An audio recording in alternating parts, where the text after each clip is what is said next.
biggest fear is that I'm always going to forget to press record every time. Oh, could you imagine? A whole ass podcast with no record. Like what? Yeah, we Oh, would man. definitely be It would doing be that one shit of the 2.5-hour ones too. Read that ass. Our podcasts have been going longer, man. I'm not sure if like people like that or like I don't know where the sweet spot is. Where do you guys think? I think it just depends. It's good to give them variations of things. Give them a long one every once in a while. Pause, and then wait a minute. You know what I mean? But we'll also do the short ones as well. So again, pause. Yeah, I agree. That Ali Bilal pause will go down in history, bro. What happened? Oh, it will.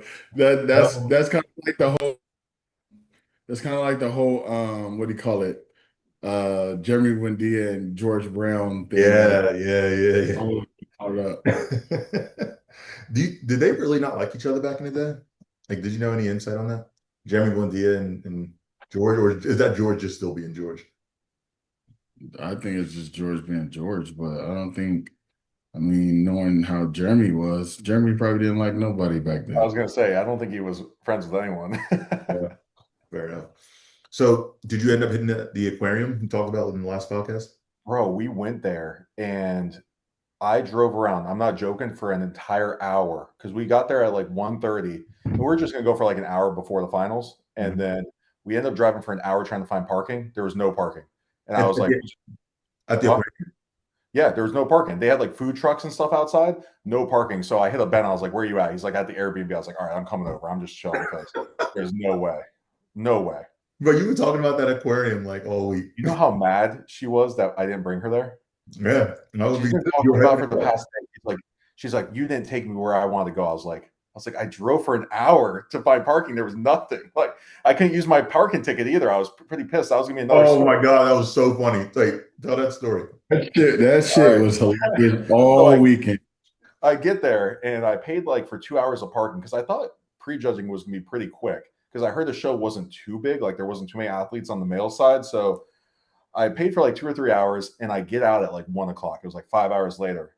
And there was a ticket there. So I was like, oh crap. So I scanned the code or whatever. It was like $22 or something like that. And I was like, know what? I was like, I'm going to use this ticket everywhere I go. And I'm just going to keep sticking it on my window to see if like it just, they fall for it. Like, see if they just already think they gave me a ticket. Bro, I went to, I think I counted 14 different places where I stuck it on my window, never got anything. So I would have had to pay. I calculated out. It was like over $125 I would have had to pay, and parking, $20, baby. So that ticket was only $20? $20. That's all. It was $22.50 or something like that. That is so funny, bro. That is Yep. So every time I went to the show, I was putting it sticking it on my window, and I'd come out and dude, they didn't leave me another ticket. And then I scanned it. I kept scanning it to make sure like they weren't adding charges to it, because I was like, oh yeah, like 8 times I was like, baby. Bro's a real life people. It's funny. Did you guys see the girls going on Saturday?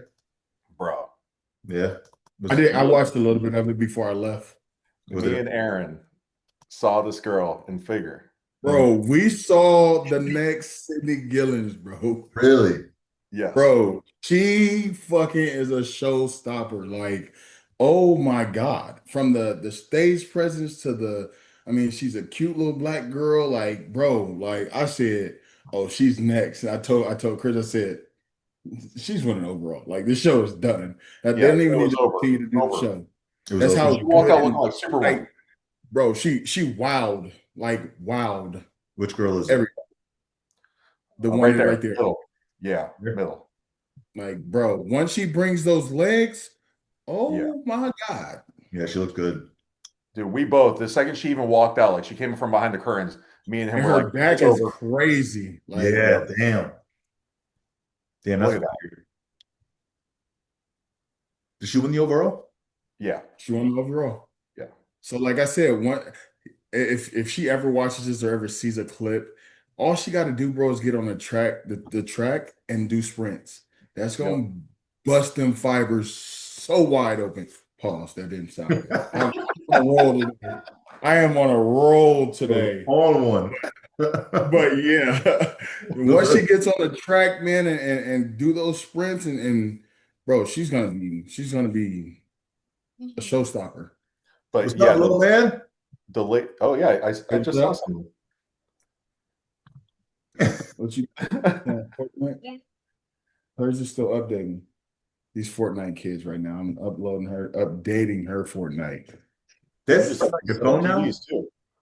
Bro, they got phones, iPads, Xboxes, bro, you name it, they got on my nerves. All right. I want to take a look at the show. We had opportunity to be there in person. And just before we get into it, what is your guys' thought on the actual show in itself? How was it ran? How was the lighting? How was backstage? The competitive nature side of things. Just talking about the pro side first.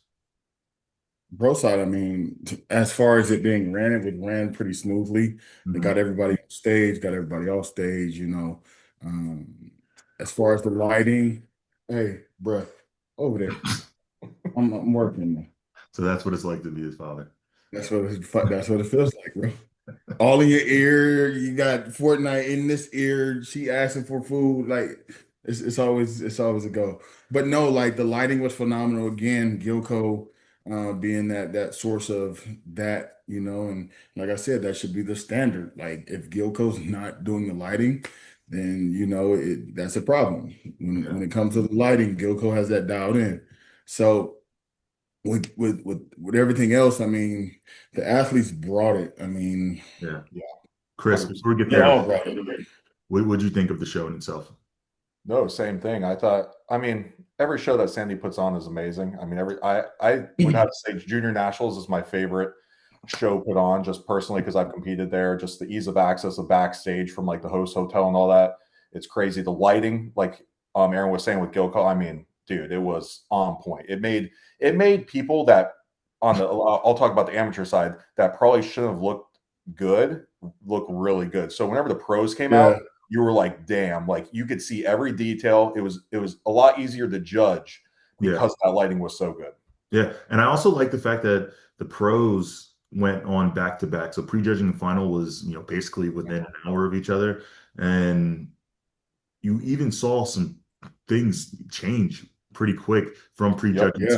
to finals. Like, so like they were still judging you, within that, hour gap. They wanted to make sure that, everything was aligned based off of what they saw originally. But That's how Reuben sealed the deal, man. Because whenever yeah, Reuben walked out, I remember looking at him and I was like, okay, he looks a little off at first. And then literally a minute later, he's getting It was sharper, on. sharper, Yeah. sharper. And I'm like, oh, I was like, okay. And then, dude, it was lights out by the end after he was done posing. yeah. So let's quickly break down your top six. So starting off with sixth place, we have Big Lace. So he's actually a Manifest sponsored athlete, and I've seen some of his updates leading into the show, and I will say him on stage was one of the biggest shocks to me of the show because leading into it, I didn't necessarily think he was going to be in the conversation, and that's just me being unbiased. But seeing his physique next to some of these top guys, like we've raged, about Anik over the last couple of weeks, and now seeing him, just one placing behind him speaks volumes of his physique. And there's still some little things that he can fix simply within his posing, little things like, contracting the chest, fixing this arm looks a little uncomfortable. But man, this was the best version of him I've ever His seen. conditioning Yeah. was incredible. Yeah. He looked absolutely amazing. But Erin, I is there think the anything? only thing about with him, he was just pinching his back just a little bit. You can see how you can see his lats. They're Yeah. not fully. Yeah. Adding a little bit more width here is absolutely gonna, make his physique stand out. But yeah, because you can see how wide he looks from the front, especially in the lats. And then when you turn it to the back, there's a little bit more of a narrow feel to it. But also, I think this is like a perfect representation of how board shorts should fit. Yes. Absolutely. I Yep. think looking at this, like you can clearly see looking on him that these look snug. They fit that 2 inch above the knee rule. I know we're going to talk about later what we saw at the amateur side of things when it came to board shorts, but keep it simple, tight fit, and again, he absolutely looked amazing. I think from head to toe, overall, best version of him to date. Now, what'd you think of the knee, Chris? I think we all had some initial thoughts when we first saw him walk out. All right. This isn't because of the Indians. All right. So this is not me trying to get on your good side, but no, I I obviously told both of you that he had my favorite physique of the show. I mean, if I was to say if I could look like anyone on that stage, I would want to look like Anik just because of the density, the fullness. Is it necessarily the winner of the show? No, but walking around and looking impressive, that's Anik, man. He was just full blown blasted out. His conditioning was on point, the best Anik we've ever seen. That's my opinion on that one. So I was actually surprised that he got the placing that he did. Let's just put it that way. Yeah, no, I couldn't agree more. So I actually got feedback from one of the judges backstage with him. And again, me and Chris took pictures with him. Again, me and Chris actually saw once he walked out how full. I've never seen. This is the first time I think I saw him in person and paid attention to how he looked. Like he was probably the fullest person on that stage. He Yeah. walked out, his chest felt like it was about to burst. Like Mhm. the thing is, the only feedback that he did get was he needs and go to his back shot and his lower back, it just wasn't tight enough. So Mhm. Yeah. you see how like it looks a little watery right there. Yeah. You can see it like look at Ant compared Yeah. to his. So Yeah. and that was the whole deal from his feedback. And I told him personally, like I would continue to run the gauntlet, but I know Yeah. he's actually flying back to India today. So Damn. power to him, and hopefully he does the improvements that he does. But I think once he fixes that, this guy is going to be something crucial. Yeah, no, I couldn't agree more. I think to me, when I saw him backstage, he was somebody who stood out to me probably the most out of anybody, but I don't know if that necessarily translated to this stage now that I'm looking at these photos compared to these guys. I'm talking more of the conditioning side of things. I think maybe more of the dryness than it is anything else. Because backstage, I could confidently say this was the leanest version of him that I've ever seen. Yeah. So all I know is this: Anika is one of those guys. It's only a matter of time for. He's going to be an Olympian, whether he continues to run the gauntlet, which it doesn't sound like he's going to do if he's heading back to India right now. But I don't know, man. I wish him nothing but the best. Crazy physique, crazy improvements. Because I remember when I stepped on stage with him, that physique is much different than the one that we're seeing here in the States. Yeah. But nonetheless, we have Goches. So coming in, this was my winner. I thought that he was going to win the show. Even when I saw him walk out, man, I thought that his conditioning was even more improved. And it could have been likely the lighting. We're looking at a really bad lighting show compared to a good lighting show. But Mhm. what do you think about Gochez's physique? So I think I told you this. I saw him for the first time in person, and it was almost in my mind a detail thing compared to the other guys that were on the stage. So he has amazing structure, as we know, but whenever it came to the detail and posing, it seemed like something was off from the last week to me. And like I said, I saw things on camera the week before on whenever he won, but versus this week, I just thought that I guess the crispness of it was just a little bit off compared to some of the guys that were in the top three. Yeah, and I don't see what stood out to me was his structure. First things first. We always talk about the Mhm. importance of structure. I think his structure stood out to me the most. And I think if you look at last week's photos to him specifically, the detail in his obliques wasn't there compared to what I'm seeing here. Again, Yeah. that could just be the lighting differences. Like that's the smallest of margins. But I thought this was one of the best he's brought in. But this also just double downs on it truly is just like an any given Sunday kind of sport. Well, Whoops. I like I think was telling you, sorry, Aaron, I really think. quick. Oh, go ahead. Oh, sorry, man. Like I was telling you, Alex, beforehand. Whenever I saw him in clothes, I was like not impressed at first. I thought he was way bigger, but then Yeah. whenever he takes those clothes off and he poses on stage, I was like, "What the hell? Like, where did this come from?" Yeah. So he has that like freak factor. You know what I'm saying? He's a sleeper build, bro. Yeah, It's yeah, like you don't realize how wide he is until you see the whole picture. yeah. You know what I mean? And what were we gonna say? The thing is about Gochez, I mean, I think he could have been a little tighter. Yeah. I think he's been tighter. But one thing that I did notice, even though as I was helping him fix his poses, he kept fidgeting and moving his posing once Mm. he got started getting moved Yes. to the right.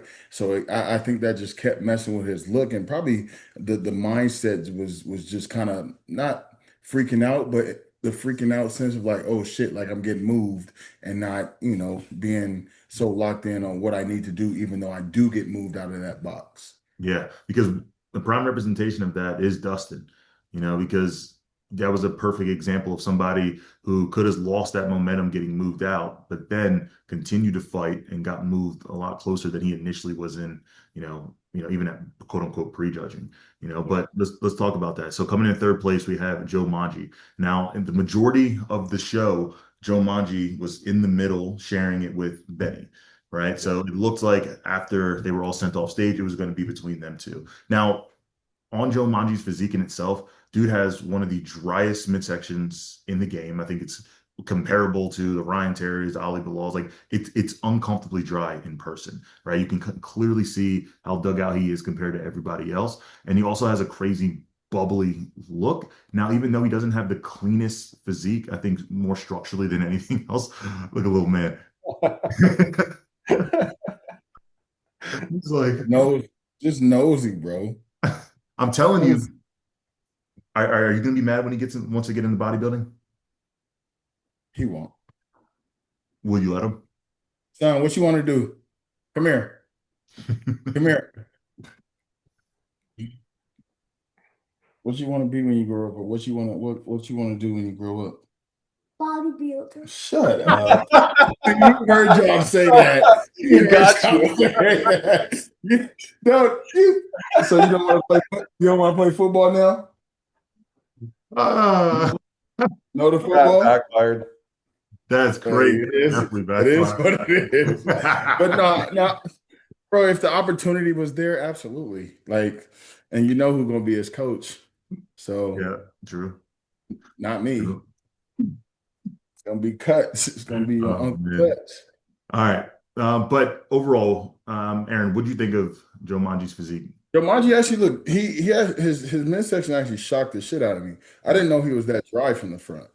And I just think not necessarily his front pose, even though it like is dry, it kind of looks like it's a strained front pose. Yeah. Like I feel like he's straining in it. I just think he needs to like relax a little bit more, or even You I said don't it know. perfectly, bro. You said it perfectly. He just looks uncomfortable. Like it's like Yeah, it looks like he's like tense everywhere. Like I don't know Mhm. how else to yeah. explain it. Like he just over squeezes, but don't get me wrong, like his midsection is That popping. shit's crazy. Yeah, And the so thing is, he don't even have. Of course, he don't have to tense everything up because one, again, as we're talking about fullness and bubbly, he's no stranger to that. He is yeah. a bubbly ass dude, like bubbly as hell. So just talking to him, like it's just I think he maybe should try a different pose or a different angle to make it because he has a small waist. It ain't like it's big. Yeah. You know what I mean? But I I would find a different way to present my front shot. And maybe from the back shot, I mean he was popping. yeah. I just don't think he has the back structure to compete with Alvin and Alvis and Dustin Alvis and Benny. Yeah. That's See, exactly what it I was. think Yeah. I think it just he's a narrow guy. I think that's the biggest thing. From shoulder to shoulder, he's more narrow. So he doesn't have a small or a big waist.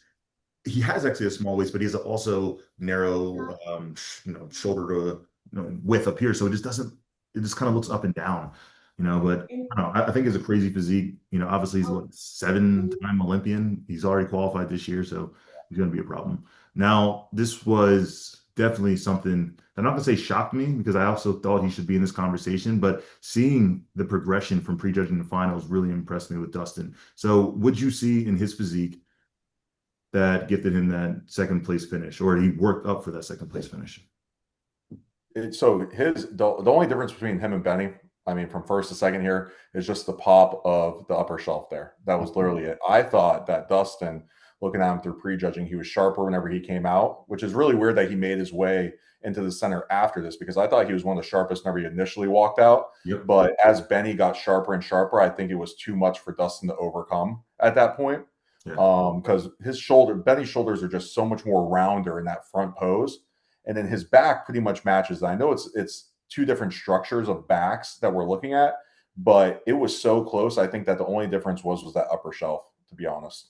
Yeah, I mean, Dustin still needs to continue to grow. Like you Yeah, can definitely see the improvements. I think this was his first show, right? I know he did two in one weekend, but I believe so. Yep. yeah, so this was his first one of the year.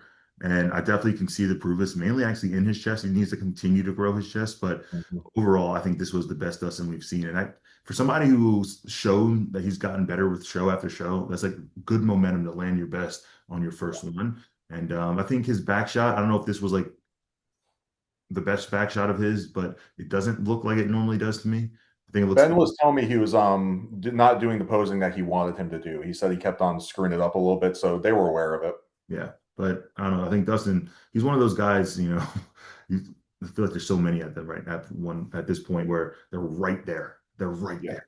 But Dustin, Yeah, I just think once Dustin gets a little bit more fuller, because again, I think he was telling me that he was like 185 or something backstage. His cap is, I think, 209 or 209 or something like that. So once he puts it together, again, and balancing the physique out, add a little bit to the legs, definitely top shelf, bring the shoulders, bring the back up. He's definitely in the conversation of being a really good guy, a Yeah. really good guy. I couldn't Because agree more. again, you don't have necessarily um, that many people who have good backs like these two guys that are on stage right now. So once these guys match the back and the front together, the conditioning, they're You I'm talking not trying to numbers. be zesty here either, but he has the best face and eyes on that stage too. That guy's know. got freaky eyes. Hey, Yeah, pretty boy, bro. pretty Hey, boy, hella pretty boy. bro. What did you? Pause. What the Oh hell is my going on God. today? Oh hell no. You Got him. you flirting with him, bro? Joe, I picked him first. Come on, I got to give him his credit. Oh my God. You Hey, did no, pick him first. that's really funny about that though. So I had never, I didn't know much about Dustin or nothing. I obviously picked him first for this weekend, and just how the world works it's crazy. So I didn't know Ben coached him either. Like I didn't know much about this guy. I just seen his physique, and I was like, I I like this forgot guy. Ben coached him. Yeah. I So totally Ben forgot. Ben hits me up for the he's like, yo, stop by the Airbnb. I was like, okay, cool. I walk in and Dustin's sitting there on the couch. I'm like, what are the chances I picked you to win the whole damn thing and you're sitting on the couch I'm about to be sitting on? I was like, get up. I was like, get your tan on. We got business to do. Oh, So shut your no, ass up. Chris, but I'm just picking all the credit for the win. It was my presence that got him to the finish line. I tried to Um, remember what the Chris Bumps mustache thing. I don't tell lies, bro. It happens. man, shut your ass up. No, but Dustin looked absolutely phenomenal. But Yeah. I think this one was a very clear win for Benny. I think Benny had the best balance from front to back. I think his back looked insane erectors, detail in his outer lats looked Exactly. good. Stupid. Just clearly the best back on this stage. And then overall, great structure. He's fuller. And the one thing about Benny is we've seen the different spurts that he's had, the potential that he's had. And now it was only always just the consistency side of thing, right? Like he was always a guy who, would nail it, not nail it, not nail it, nail it. And then out of nowhere, we've seen more consistency this year from him. And now this man not only just won the World's Classic, but also, the Body Be1 Classic all within the same weekend. Just absolutely insane. Nuts. Mhm. Absolutely nuts. Erin, would you think of his physique and generally what he's done this past weekend? As far as Benny, he definitely. I know Benny. Benny got so much stuff that he be trying to do and go on in his head, and he's a coach. So I think he did buckle down for this show and kind of come correct, especially with the conditioning. As far as his look, I haven't seen him look like this in a while. I don't think this is still his best look, but I know he's added size. I know he's improved. I was even talking to him backstage a little bit about like his front shot just to tweak it a little bit more, and he did that for the finals, and Mhm. it just made his look even crazier. I mean, me and Cuts and some of the guys were looking at him before prejudging too in the hallways, and I'm Cuts is like, look at his back, bro. I'm like, his back is on. So when you have a front that matches the back, I mean it's kind of hard to beat somebody, especially when they actually bring the full package with the conditioning, the posing, and just I mean the confidence on stage and stuff like that. It's the package is hard to beat Yeah, once you put it together. I couldn't agree more. I think I don't even think this was the best version of Benny. What we're seeing is a more consistent version of Benny. He is balanced from front to back. He has a good structure. Once he just really controls the variables of the conditioning side of things, he's always going to be in that conversation because his Facts. ceiling is high. And now we're just seeing him being more consistent and now, reaching the benefits of that. So I think this man he's going to be a problem, dude. Do you see there's a world where he places within that top 10 at the Olympia?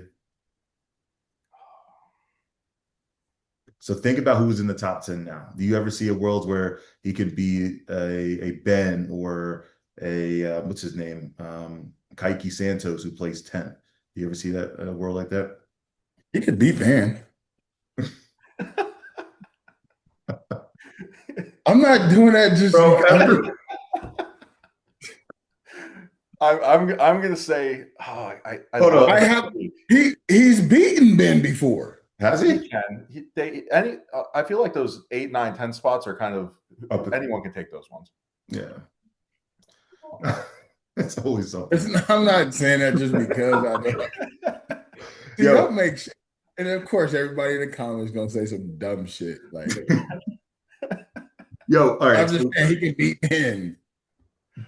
Did you It's just because you choose him out of anyone that's like in that 8, 9, or I 10 don't know spot. who else is in that top 10. Who else is in I the know. top 10?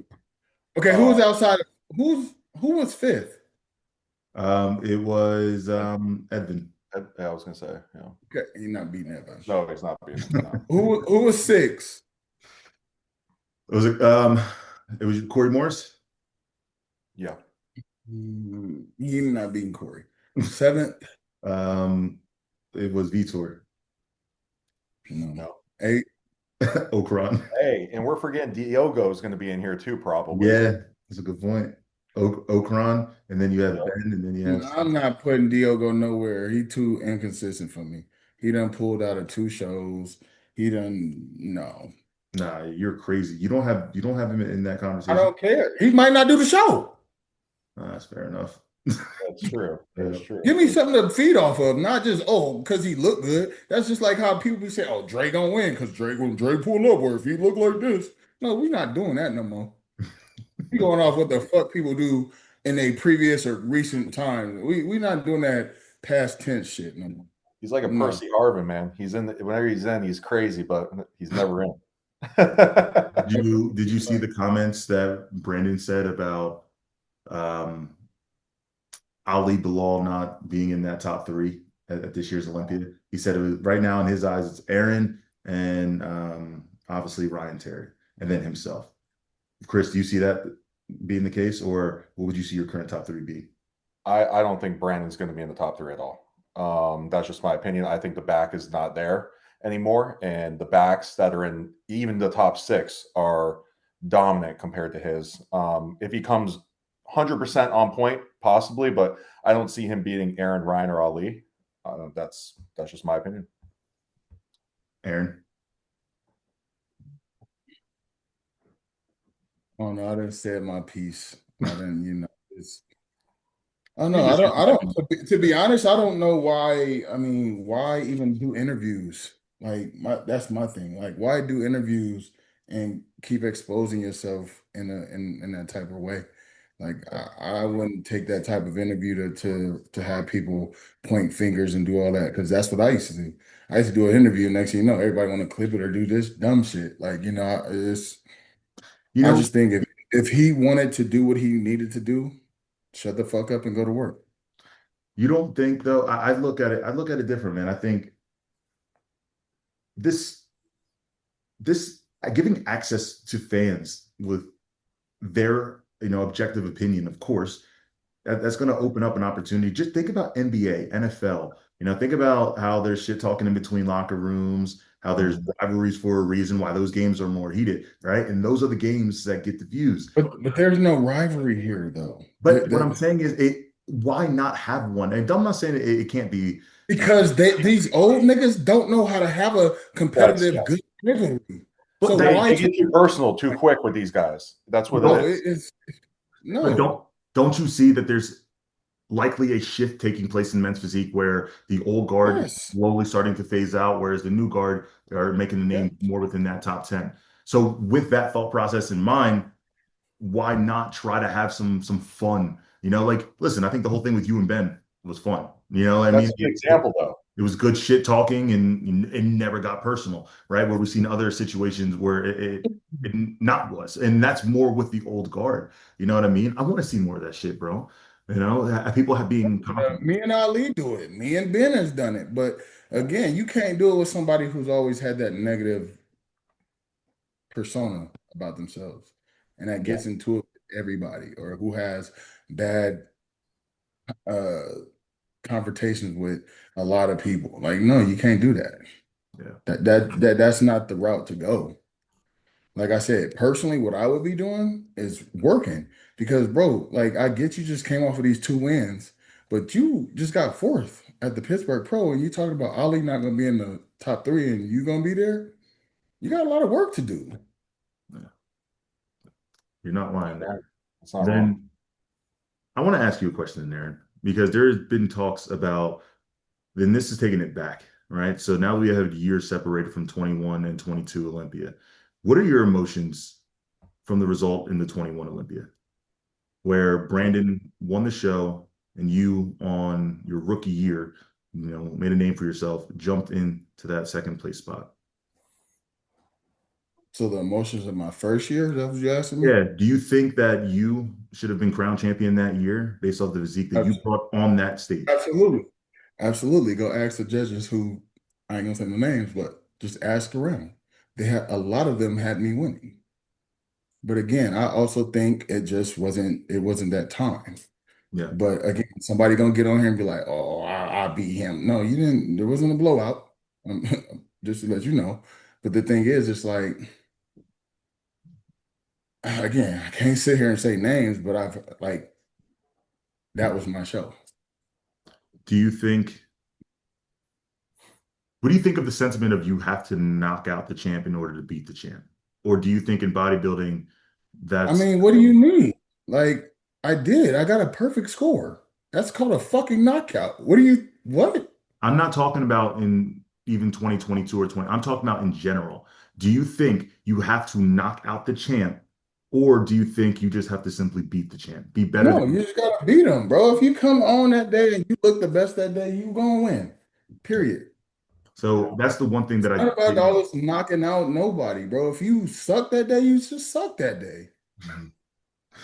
All right. So then in 2022, people are saying the opposite. They saying that's the year that Brandon should have won versus the year that you should have won. I said that 2 years should have flip-flop. Do you think that 2022 look was better than your 2021 look and clearly separated you from him? Absolutely. Again, it was a perfect score. So that it's not an argument. Like I can understand if I beat him by a point. I can understand that. To be like, oh, I lost because of this, and that, to make an excuse. No. 1-1-1-1-1-1-1. Me. Bro, it's a blowout. What was it in Am I 2021? right or am I wrong? Or if I'm looking at it wrong, let me know. Because I mean, if every judge picks me to win, what is that called? Is it called a knockout or is it called what is it called? A flawless victory. I want to play. So no, I'm not delusional. I want to play what he said, just so we're not putting words in his mouth. Previous champion. And, I and didn't he also said too, like when you're the champion, right? Like Right. it has to be a knockout punch. You have to knock me out. And lot- it wasn't a knockout. That's what Right. I'm saying. That's the difference. It wasn't like I came 1% worse. If Right, anything, I right. came 1% better. So in what way did he beat me? It was that good he beat me? I don't know, bro. And I'll also Especially me. So that's the only reason I'm saying that is I don't love the fact that the knockout situation was in there. If you won, you won. That's as simple as that. my I have thing, nothing. But I don't understand it. Like But he's still that hurt over that loss when it literally clearly and everybody said you lost. It don't matter if I was that dominant from the back or you was 1% better. I had ones across the Yeah, board. but think of it. Yeah, well, let's just compare it to other divisions, though. Whenever Chris Bumstead wins that way, or whenever Derek wins that way, or whatever that may be, what does everyone say? They say, "Oh, it was flawless. He knocked everyone out, like it wasn't close." So you're not going to say to keep that same energy with Aaron whenever he gets the same score, just because it's Aaron. That part. And I'm not the person to freaking be all up on Aaron's stuff. I always challenge him on the things that he says. But if you're going to keep the same energy in the other divisions, keep the same energy in men's physique as well. Yeah. Couldn't agree more. All right, let's get off this topic. I just wanted to give you an opportunity to respond because obviously, him posting that socially, or at least a page is posting it socially. I just wanted you to, give your piece. So this past weekend, we had another opportunities where 7, 8 amateurs turned pro.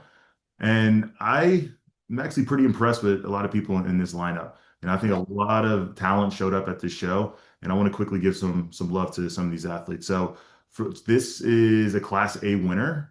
We can pull up the other photos as well if you guys want to dive in a little bit deeper. But I just wanted to take a look at him, Donald Johnston. Dude, that was thick, bro. Insane. Thick. Class A, dude looked insane.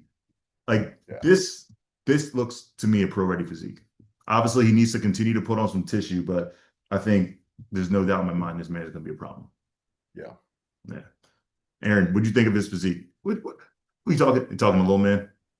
No, that this dude right here, and He's gonna be something. He's gonna be very dangerous when he puts it together. He's gonna be a very dangerous athlete. And I told him backstage, and I know Ben's his coach as well. And I don't know if I should say this, but the dude is damn near natural. For real? So that's crazy. When he does what he does, there's a couple of these guys that won. He's gonna be dangerous. All right, now this guy. So he was the class. HUD has been knocking at the door for the longest, and HUD just had, like I told HUD backstage, I said, your structure is you're gonna win your pro card based off of your structure. Yeah, he came in, he put it all together, but he has, I think, everybody on that, probably the best structure. Yeah, no, I couldn't agree more. I think his shoulder to waist ratio was some of the best on stage. I think his conditioning was the best that I've seen on him. I think that's the one thing. Chris, what were you gonna say? His stage presence. Yeah, he was confident. I mean, he wasn't He walked out. He already knew he was the winner, and that made me think he was going to be the winner right away. I was like, damn. So I know the judges saw it. Yeah, no, I couldn't agree more. Again, he was knocking at the door for a while. I've seen him compete at multiple national shows. He was always right there, and I think it was more of his conditioning side of things that was holding him back. And now, he nailed that. We'll talk about the overall winner here in a quick second, but I want to talk. Go back. You just went over Tariq. Hey, motherfucker, turn your hearing aid on. I said we're going about the overall winner in a second. Hey, he's my boy, so I was like, you better not skip over him. Shut your mouth. All right, let's talk. Corey is nice too, though. Bro, Corey's nice. Bro came in peeled, bro. Like Corey's nice. Peeled. This is the level of conditioning that you see at top pro stages. So I wanted to give him some love because I was really impressed when I saw him the way he stood out. But this dude, crazy shoulder to waist ratio. This taller guy, more thickness. He's big. It's class E, if I'm not mistaken.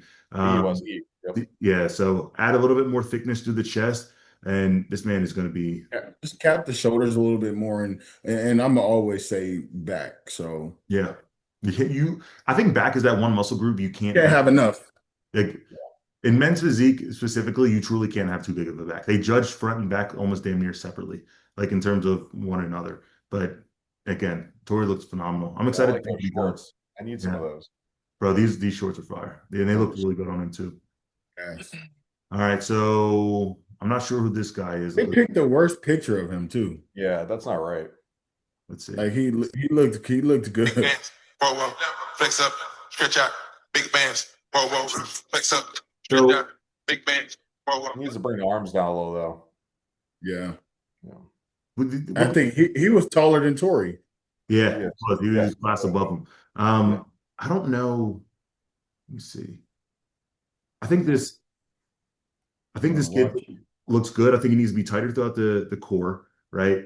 Add a little bit more density through the chest. I think he was class F. I think that's what it was. He was. but you can see how clearly how wide he is from shoulder to waist. I think again, as he gets tighter, it's gonna show that his waistline is even smaller than it shows here. And like you said, just general density. All right, Aaron, if He got a nice taper though. Yeah. He's got to fix the posing. yeah, and I think even that, like fixing his pose and coming in tighter, again, that's going to manipulate the waistline and always just exaggerate his physique even more. Yeah. Like his front pose, he should be angled more in the front, where Yeah, his belly, you see exactly like that angle, but with his footing correct. yeah, just a little bit more to manipulate the waistline. But Yeah, but I mean his back is wide. it's just more density. Yeah. That's all I see. All right, and let's see. And then we had Jasper. So this was actually my client. Just drier. I think this guy has crazy structure. He's a natural athlete, and that's the Big crazy dude. thing. He's just turned 40 a week prior to this show, and he's been chomping at the bits for a long time, man. This That's kid, crazy. he's I didn't gonna, know he was 40. yeah, He looked good. I mean, you saw me commenting about him, Alex, whenever he got up off the couch. I was like, this guy's triceps are bigger than my head. I was like, what yeah. is this? He has crazy arms, man. Yeah. And I want to give him some love because yeah, somebody who's been chomping at the bits to get that pro card for a while, fell short junior USA's, or no, he fell short of Pittsburgh and definitely could have, deterred his mindset, and you guys know how that comes. We've seen it time and time again, how one loss sometimes define a young athlete's career, but, he, And I do see the comments. I do want to recognize something. All the winners in their classes were African American. You beat me to it, man. I was like, white people It did was not it was represent on definitely like TV. they said a Juneteenth nationals. So I do want to recognize the brothers out there, man, that represented this year and made a stance and stood out. That's phenomenal. That is actually a beautiful thing to see. And then no, it's not a cultural thing, but for me as a Black African American man, that is something that I would definitely step up and say that's a beautiful sight to see. A yeah, beautiful sight. yeah, and seriously, congratulations to all these guys. Now, Aaron, this That's is, my guy right there. yeah, like, Hmm. first of Oh, all, you want the story? First of all, analyze his physique and then tell me how you know I don't know him. Let's start with that. I don't know him. this man, but I ended up meeting him and talking to him. But one, he won his class. I just think he needs to definitely come tighter, fuller across the chest. The back also just again work on the back, cap the shoulders. But this guy also does classic physique. So as you see the wheels, he did national classic. I think he got I think second, but he was just close from that pro card too as well. But he ended up getting his pro card.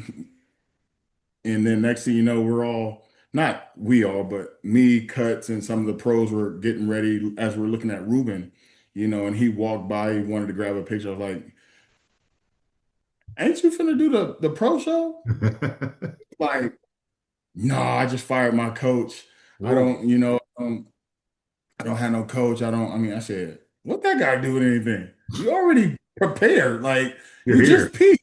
What are you talking about? Yeah. So he was like, yeah, man, I just got off the classic stage. And, I said, okay, bro, sign up. So me, Jeremy Potvin are right there. And we was like, how you look? He pulled it up because I asked him what did he eat? Because, once these guys get off stage, they just start Going grabbing shit in. crazy. The thing is, me and Jeremy were right there. I said, bro, let's see your physique. We looked at him like, bro, get your ass on the stage. He was like, oh, well, I just want to wait. I said, no, there's no waiting. It's not about, oh, these guys are gonna blow me out of the water, which he did get last call outs, but it wasn't about that. It was about the experience that he was just about to get. So I ended up talking him into it. He ended up doing it. So we ended up walking backstage. I told JM, we got to get this guy signed up for the pro show. It literally started within like the next 15, 20 minutes. So as we were getting them signed up, this guy he used to be in the military. He was a Navy guy. I'm assuming. I think he was a Navy guy. But he went to sign up. His cards was declined. I guess the Navy Federal was blocking all of his transactions. And he was like, man, I can't do the show, man. My card is getting blocked. I said, bullshit, you doing this show. So I ended up paying for it.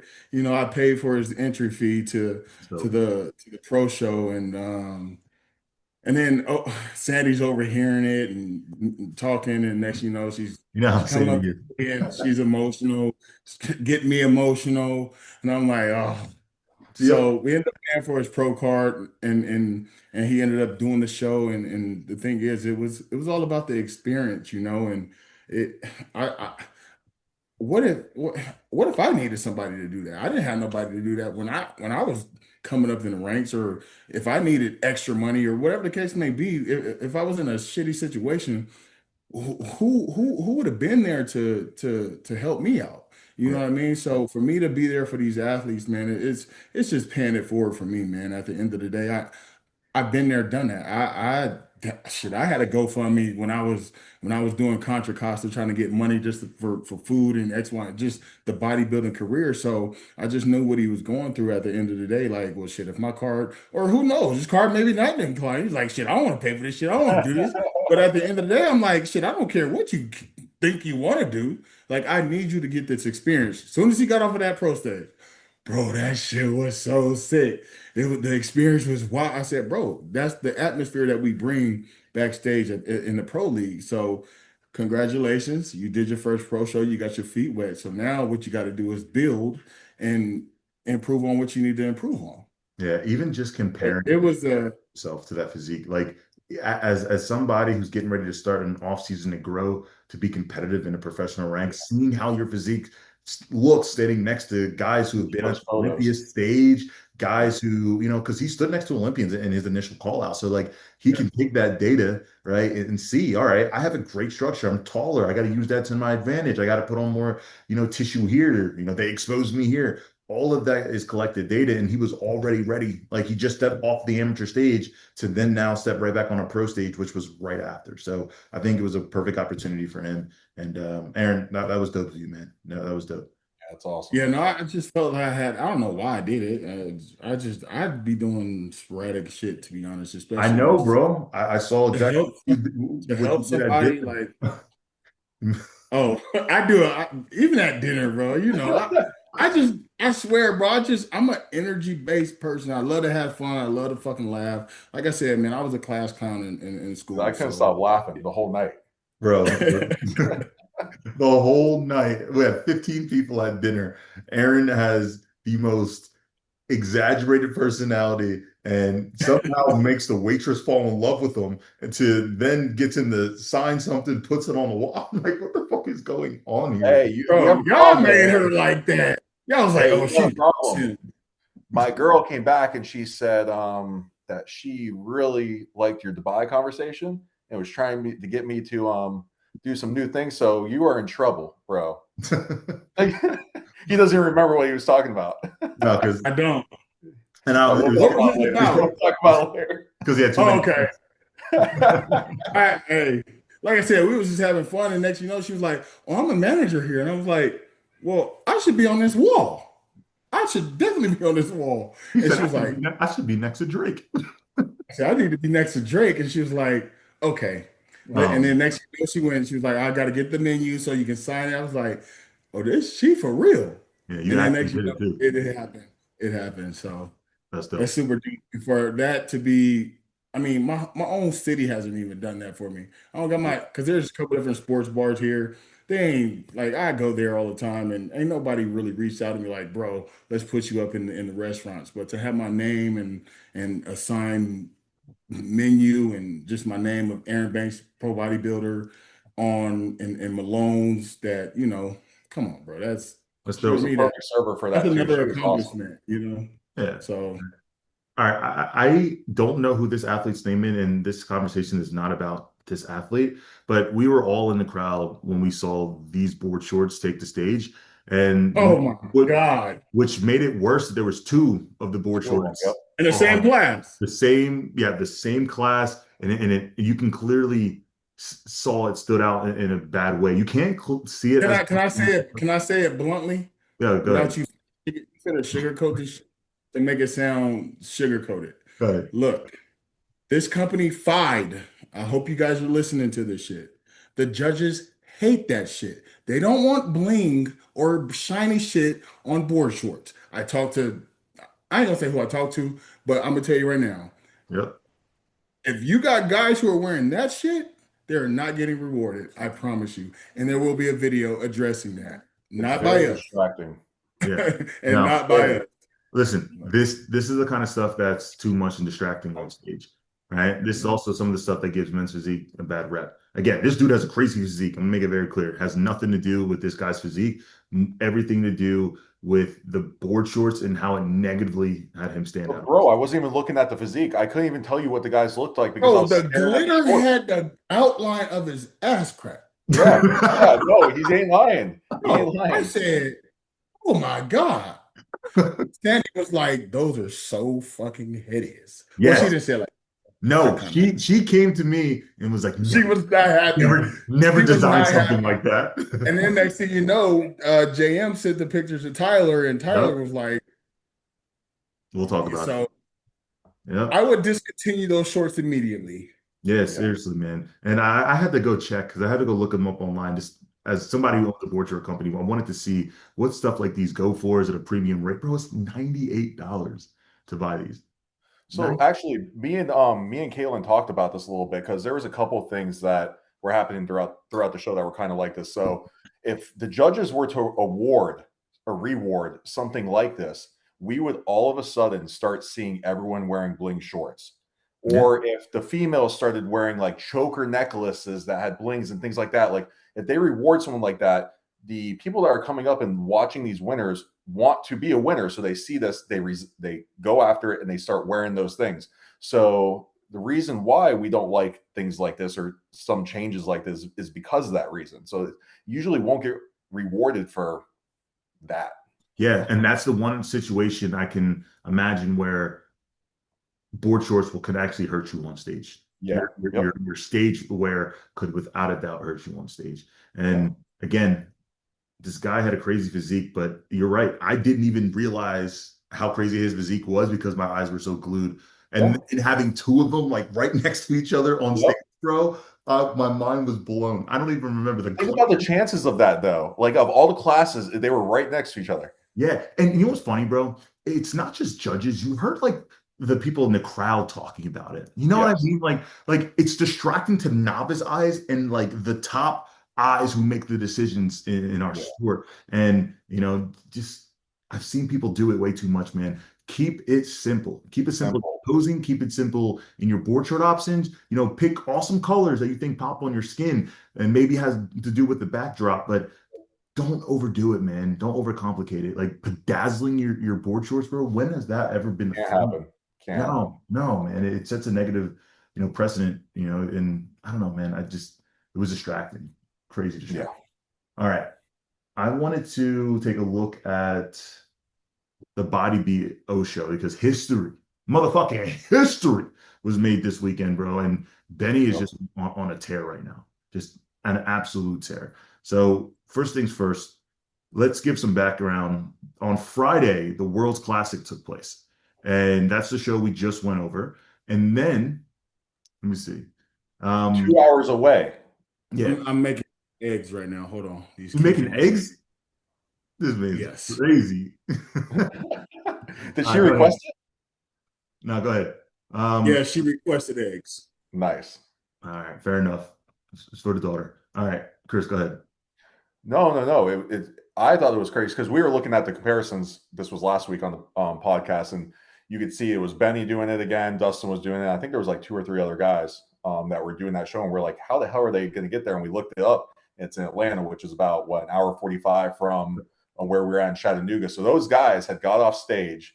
Benny won, so you can imagine how you're on high, like you want to go eat stuff. Nope, they got on the road. They headed to Atlanta and competed that next morning. They had a longer day because you got to remember that show, the World Show, was from what? Did it start at 6 o'clock? Was it? Yeah, 6 p.m. 6 to like they went to like 9:30. So they got off stage at 9:30. Had to go home, sleep, and get there. What time did prejudging start there? 9 a.m. I think it was. Yeah, it was like 9. Something like that. So that's pretty crazy. Yeah. Now, so before we highlight Benny and his crazy historic, weekend, I want to do quickly show you guys the first call out because this was definitely a competitive show. This is not only riddled with Olympians, this is riddled with guys who have consistently been in that no less than top three, top two conversation.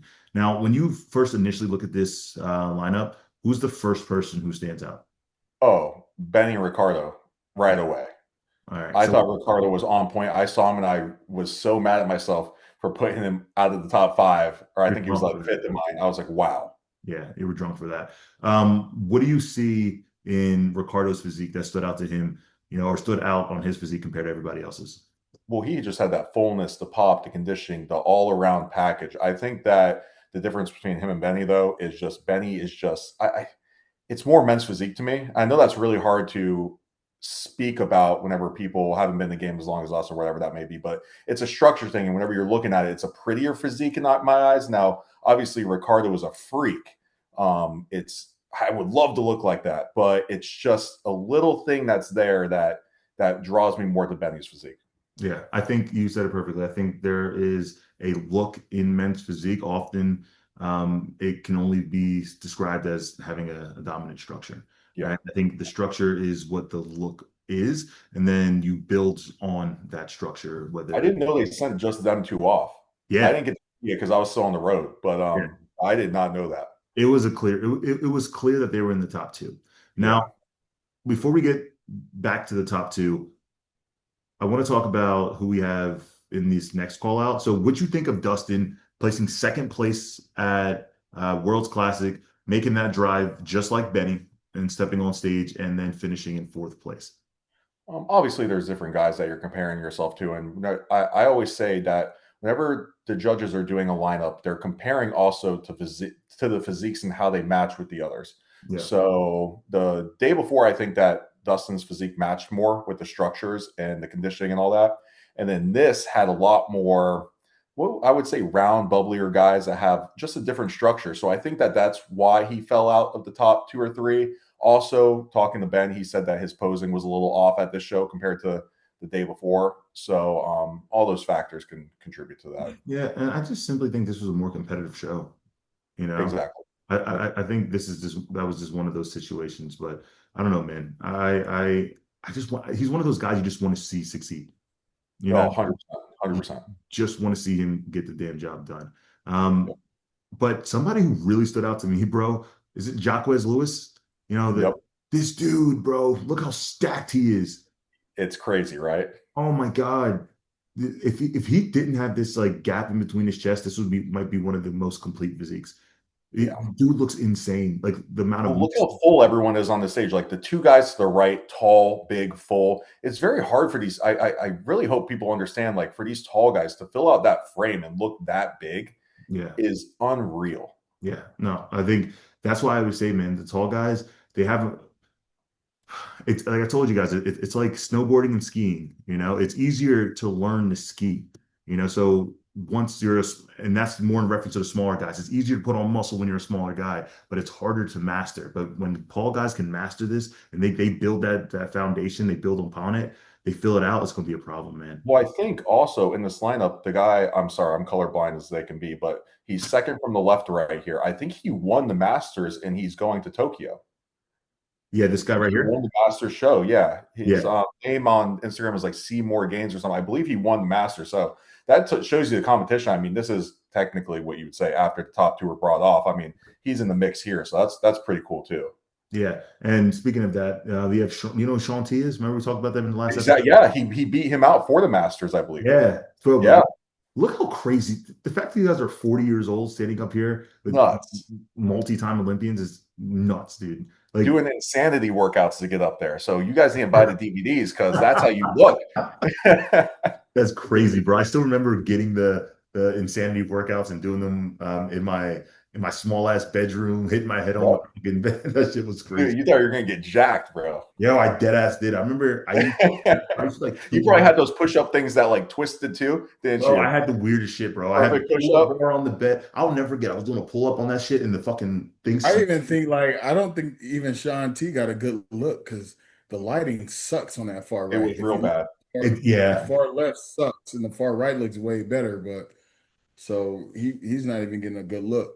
Yeah, no, But look at Dustin in this lineup here, like his waist right here, and just the V structure of it's far in between some of these guys. So Dustin definitely has a huge future, man. He's really good.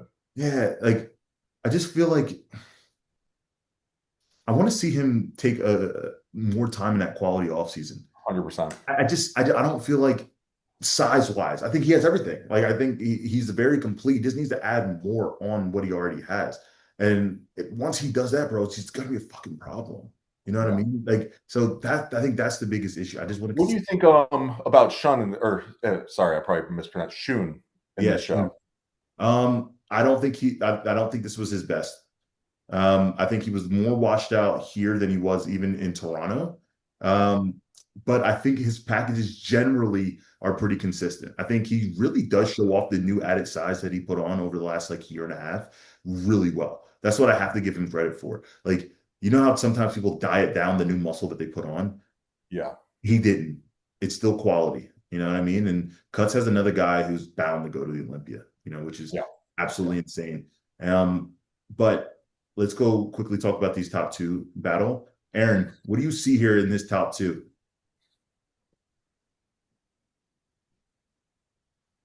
That's wild. This is crazy. Yeah. Benny was crazy.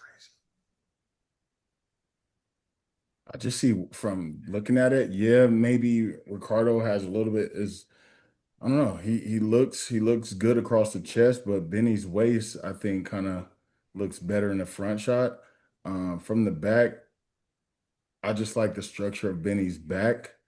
Um, and he can pose it.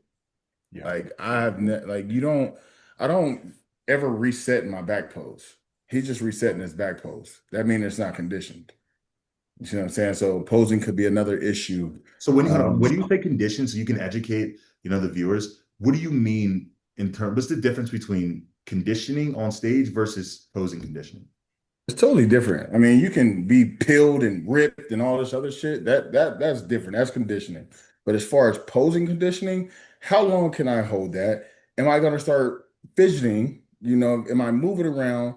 Am I controlling my breathing? All of that takes it's so crucial to sit there and hold and practice your poses. Because if you're not doing just those things that I just named, bro, you go out of shape. Yeah, in reference to what you're saying Now too, I'm me and readjusting. I'm readjusting. I'm readjusting. Even in my front shot, I'll go here, then I'll here, and I'll go right back into it. But a lot of these guys like to move and switch up and do different shit with their feet and all this other stuff, bro. It's just you're just not a confident poser, and you don't pose enough. Yeah. and as the time goes on, I don't think people realize how hard some of these judges work you and the amount of time you're up there. And if you're not Yes. practicing that, me and Erin actually helped a guy backstage at Junior Nats. He actually got second place to Tori. And his one thing is he kept letting his stomach out because the amount of time they're on stage, you could start seeing it. It starts turning into like almost like a bubble gut. You start seeing it because you can't hold that pose anymore. So Oh, that's your posing condition. Like You need to even practice. like as you see this, Ricardo's gassed. Yes. He's gassed. Yeah. And Benny looks like a statue. He ain't moving. The one thing I learned about Ricardo is when he gets tired on stage, he really breathes in between his midsection. Yes, he's breathing too hard right here. Yeah, and that really throws things off. I think that's the biggest thing. But I think Ricardo is He has a great look. He just like I said, conditioning, posing conditioning, and just really just improving on those things that he needs to improve on. The variables are there for him. Like they're all there. Do you know what I think this looks like? I think it's a good representation between a freaky physique and a polished physique. I think whenever you see Ricardo, you're like, oh shit, what the fuck is that? Have you ever seen him backstage? He's one of those freaks, dude. And then Benny. I also think as I'm continuing to watch this, he's not detailed through the midsection right now. It don't look detailed. It may be peeled, but it's not detailed. Yeah, so oftentimes when you have a conditioned body, but not a detailed body, it's usually through the peaking side of things, where your muscle is not pushing back against the skin enough, right? So I think that's typically what you'll see here. Now, he does look full in a lot of other areas. Like even the area for him to tell is his chest. You can look at his chest and say whether or not he's full or flat. because he doesn't have the biggest chest, but you see the clear differences. I actually think his chest is fuller here. I just think he might have, like you said, been a little bit more washed out than anything. I think he filled up a lot because his That's what I chest think is it is. way thicker than it usually does. Yes, that's exactly what I see here. I think his chest is fucking full as a house compared to what it normally is. And then when it comes to the detail, it's compared to what he normally brings. But Welcome to the party. What's up, guys? My bad. No, you're good. but Benny looked absolutely amazing, dude. Absolutely amazing. And I think he deserves it, man. The fact that, let's take a second to actually digest it. We talked about his commute. We talked about the time difference, right? We talked about how sensitive your body is to even just doing all of those things. He made history, dude. You know what I mean? Like there's only one other person who did that, and that was Chiron. And Chiron's, from my understanding, was something crazy. Dude drove like 6 hours or something to get to a show and ended up doing it too. But I think forget Ashley Kaltwasser, but as far as men's physique, yes. Bro, she's crazy. What, she got her 52nd win this? Dude, at that point you just lose like count. Yeah. I actually think she's one person who might have won more than she's ever lost. And that's not common in this sport. True. I actually had this conversation with Maria yesterday about it, and she was it's funny. I gotta have her back on here. The way that she dissects it, it's awesome. But she was telling me, she's like, Ashley will do these shows, and you can never know who really shows up. But when she does do like really, really massive shows, she's in the top 3, but she may not win. Yeah. So yeah, you're right. You're right. Drew, what'd you digest from this entire weekend? We we went over the World's Classic. We went over the Alabama show. We went over the Junior Nats. Was there anything that stood out to you? Biggest thing is peak kills. Yeah. Peak kills guys. I mean, don't matter how good structure is, shape is, conditioning is, you got to have the balance and then the peak. I was very impressed with Benny. And I even said this, and I don't get very impressed with a lot of guys because most of the time how guys are coming. But as far as Benny, he's always been a full bubbly guy. Shorter torso. He's one of those very few guys that can pull off that Superman pose with the angles. I know last year at the Olympia, he was dealing with some personal stuff. He was maxed out the weight cap. I remember him spitting in a cup. I was talking to his wife, and she was just kind of like, saying how, he's just had a hard time this prep due to personal reasons. Hopefully we could get him on here and kind of go into that. I don't want to disclose anything, but, people all deal with shit. But when I was seeing him this year, especially with the fullness that he's known to bring, with the symmetry, with everything put together on top of it, with the conditioning, it's insane. I actually talked to Ariel yesterday. I congratulated him. I thought it was amazing what he did with Benny's physique and what Benny obviously applied as well. And I think he's going to be a guy. And I actually said this morning to Maria. I said, I think he has a physique that could be top 10 at the Olympia. That answers your question, Alex. We asked that earlier. That's so funny. Can he beat Ben? Yes. Yes. And I'll tell you where he could beat Ben. So Reuben has a really, really solid chest, what I think is Ben's weakest point on his physique. Ben still has a chest that has been improved. It is full with his aesthetics and his shape. Ben does have a superior shape because Benny has a shorter torso. But Benny, for his frame, he's very, very complete. When you look at his physique, the only thing that ever was missing was the peak, aka the conditioning. So now that he has that all put together and just consistently doing it, not just once, not just twice, literally twice in 24 hours. I mean, he's probably been the most impressive guy that I've seen this entire year. As far as where he was last year versus where he is now, the trajectory that he pretty much changed and improved. Not a fan of these shorts, even though I love Chula. Not a fan of these shorts. I think they were a little bit too busy for his on stage routine. It did match the background, but I think it was a little bit too busy. But anyway, I'm just going off of what I'm seeing right now. But I think he's one of the most symmetrical guys from the back and the front. How many guys can you say have both of that? So when you're looking at the Olympia, the top 10, they're usually very, very complete front to back. And then there's very minuscule things that you'll see in like that top 5. And then the closer you get to like first, second, and third, you start seeing these guys, the least amount of weaknesses. Benny has a physique that you look at that is very fucking complete. Yeah. And he has all, Alex says the variables. He has all his variables in check here. His posing has gotten better as well. He used to be a little bit more stiff and did some extra pizzazz shit, but he has the back. He just got right to it. It's watching this video. I mean, it shows. Anybody watching this, I mean, if you're going to look at this and be unbiased, what can you say he needs to improve on? I think you hit that analysis on the head. I think you'd be more conditioned. I think it's just the conditioning side. Everybody could be more peaked. I mean, I don't even think it's conditioned. I think it's also a peak thing, but it's every show that he's doing this year, he's more conditioned than he's ever been previously. True. That's true. I think he's slowly getting better. So now, hopefully he ends the season. I think, what does he have? 3 pro wins this year? Hopefully he ends it. But he's collecting a lot of data with Ariel too. Ariel isn't going to put his guys in shows if he knows their bodies are getting tired. Yeah. No, he knows what's working. And I mean, looking at his physique, like I said, going back to what I was saying, I don't see where you could really critique as far as size in a specific area. He has it all. The fullness, he has it. It's coming down the peak. And that was the thing that stood out to me this weekend, especially with even junior USAs with some of these guys, especially the overall winner. The peak killed in the overall. Dude, we didn't talk about the overall winner. Told you. Told you. Oh no. Bust my ass for that. And I wasn't there, but I mean, watching the stream, me and Maria were watching the stream. It was as soon as he walked out in his class, I'm like, that's your overall winner. Yeah. You can never really see how things are when you see the individual class winners, because obviously the bigger the class is, or the A, B, C, D, E, at what you get in the E, F, and whatever they go to now, all the way to Z. These guys are getting taller, but always I feel like the overalls just look. They always come from like C or D class. Or majority of them, I would say. Yeah, because I think got to get rid of the overhead abdominal. I've been seeing so many guys doing that shit this weekend.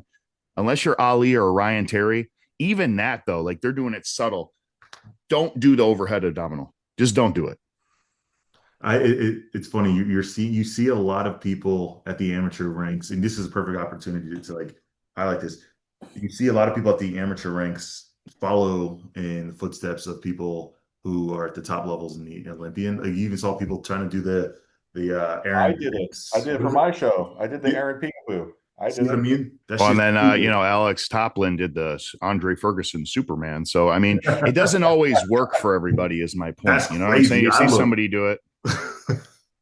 I'm gonna hit it again. And I'm going to do it when I'm next to Erin. I'm going to do it when I'm next to Erin. No. Yep, I'm telling you. And then you're going to move all the way to the fucking outside because they're not going to want to see that shit. I'm going to turn and slap him on top of his head.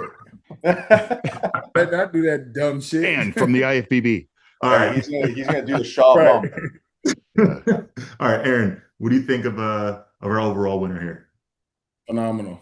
Again, this guy was actually 4th place 2 weeks ago when I was there. Posing him there, he was 4th. 4th place? It was at Junior USA's. Junior USA's. That's crazy. He was 4th. What do you think it was? How did his look compare at Junior USA's? It was just, again, I think it was the peak because he was. You got to look at it. Because when I saw him, he was peeled there, but this was just more of very similar, look, very polished look that Nick brought for Tariq. Yeah, I'm impressed with this dude. When he walked out, you can clearly see the difference in terms of just even before he hit a pose. I noticed that he had that grain. He had that. Yes, it's the grain, that polish, like and everything. With that color yellow. I know how it is. My best peak was when I was wearing black and yellow. It's like it just hit. And the junior national stage light. Excuse me. I want to give a shout out to Sandy and all the promoters there. I've never seen a stage that was, it has that to where, you got the big Titantron in the middle and then the sides too. So even for the people that are watching it there that can't see it, maybe they're all the way in the back because it is pretty packed there. You see it on the monitors. Yeah. And then the guys that walk out the sides and then just having a rugged floor instead of having like, you're slipping and busting your ass. Like just the way that it was all put together. The stream, streams always, kind of lag a little bit. But seeing the stage and the lighting did these guys justice. And that's the thing that really helped with me watching it, even on a terrible stream that was pausing with lighting off. I could still tell and see what guys look good. Yep. So it's also the stage lighting, not just, being HD all the time, but you could tell even from far away when a guy's really peeled, you could tell when they got really, really good lighting. Yeah.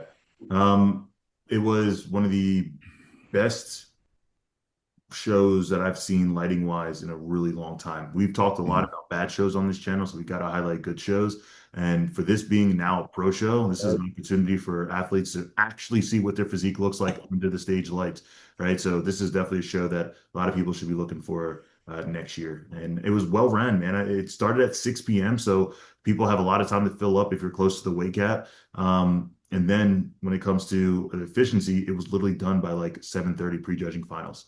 So you were out and your day wasn't consumed of just sitting in that limbo phase, which every athlete fucking hates. Every fucking athlete. But again, Tariq looked absolutely insane. Only thing he needs to continue to do is add some thickness through the chest, obviously through the back. But the craziest part, bro, he stepped off stage as the overall winner, went right into the pro show Callouts, baby.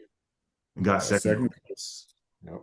Dude got There second. was another guy, I think, Huddleston. He was Yeah. class B. Yep. At first, when I saw him come out, his bubbly chest was like I knew crazy. them too. Yeah, it was definitely he was in that mix because I think they moved him right. And I told Maria, I'm like, first they're gonna move his name's Tariq, right? They Yep. moved him. And I remember the shorts too, because the lightning bolt shorts were the ones that Chula wanted me to wear last year. And And what I you just said, remember it stuck with me. What's you up? said nah.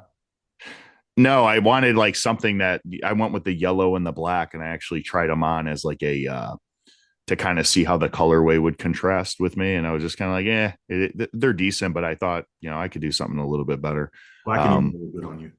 yeah, but I remember with the shorts specifically, and when he came out, just the polish, the tan, the glaze, the conditioning, it stood out, a level above the rest, almost to where it looked like he was doing something differently than everybody else was doing, and that was the standout. And especially to go right into the pro league right after with a pretty busy lineup with all guys that were gunning for the qualification that all been top 5 guys for years and years and years to hold his own. You know what I'm saying? You could definitely see where some of the pros exposed him, but he's fresh in the pro league, and to see where he stacked up with them, that's the best case to do it. And that's what I actually liked about the show, with prejudging and finals being kind of split up, and then with the overall go right into the open. And it's kind of cool to see how these guys are. They do something similar in Toronto, but seeing at like the junior national show with like the pro side now, I thought it was pretty dope. I definitely would like to see it at more national level shows, kind of see how the national overall guy stacks up with some of the open guys. Yeah, I do want to say something for the amateurs out there, though. So I had talked to Tariq last week after Junior USA's, and I said, dude, I go, in my opinion, I don't think you deserve the third place here. I go, you have a pro physique. I was like, you just need to diet down a little bit more. I go to junior nationals. I go, you will win that show. I said that. And I want to reiterate this for all the amateurs out there that do these shows. They get second, third, fourth, and they hang up those shorts or they hang up those bikinis and they don't push further. And the judges, a lot of the time, they'll have written on their scorecard, they'll say, do USAs or do universe. You need to fix posing or fix conditioning. If you fix those things and you go to the next show and you show those judges that most likely are going to be judging that next show, there's going to be one or two of them on there, you probably will get rewarded. So keep pushing, keep going after it, because my biggest regret is last year whenever I did universe, I was supposed to do USAs. I got in my head and I said, I'm not going to do that. And that's my biggest regret from last season, is not keeping pushing and fixing those things I could have fixed. So if you're one of those people that this last weekend, you're in that top 3, top 4, think about doing universe. Think about doing USAs. There's just a couple weeks. Push harder. Food doesn't matter. Get it done. That's the problem, bro. It's people can't separate, that short-term enjoyment for, that long-term happiness when it comes to holding out and just pushing for that extra 2 or 3 weeks, whatever it is. And it's the post-show foods, it's the missing the normality of what it is. And I think the biggest thing for me when I turned pro, I had a moment, going through the Chicago waves of, when I got eighth place coming off of a 14th place finish at the Olympia, that hit me, but going through that and then gave me that realization that this sport, bro, like we talked about it briefly, but it's so many ups and downs in it. Like if you can't detach your feelings from the highs and the lows and try to find that Mhm. line, bro, you are never, never going to be balanced in this sport. You know what I mean? Like, and that's biggest thing that I can, give advice to when it comes to these young athletes. You are going Yep. to lose more than you win, and if you're one of those people who allows those losses to, can Feel you. put doubt in your mind of what you're truly capable of, you're always going to limit yourself. Exactly. Another thing is just because you do really well at a couple shows doesn't mean you're going to always do really well at shows. Yes. Just because you've done bad at some shows doesn't mean you're always going to do bad. Somebody that comes to my mind, and he's a good friend of mine, is Brandon Cantaloupes. He's another guy that, the trajectory that he had last year was, there was no ceilings on that. He came out and he beat me. He pushed Alex at Optimum. He went into Miami and he was, I would say pushing Deke and Vitor. He has a really dope look. And after that, because you get to a point where you're overzealous to where you have an expectation to win. And when you don't, it's like, you know what? I'm just going to cut the season short so I could get a jump on the off season, when he in reality should have kept running the gauntlet. But he was a new pro. It was his rookie season. He ended up shutting it down, coming back with all the size added. I know he was, struggling with the weight cap. And ultimately it didn't aid to his look. Like, yeah, he improved as far as density and tissue, but he wasn't able to show that because he has to be 202, which is, crazy when you're walking around your offseason 235 and you're still lean. Yeah. So he comes to mind. I know he cut the season a little bit short because I know how depleted he was. I don't know specifically. I'd like to have him on here so he could explain.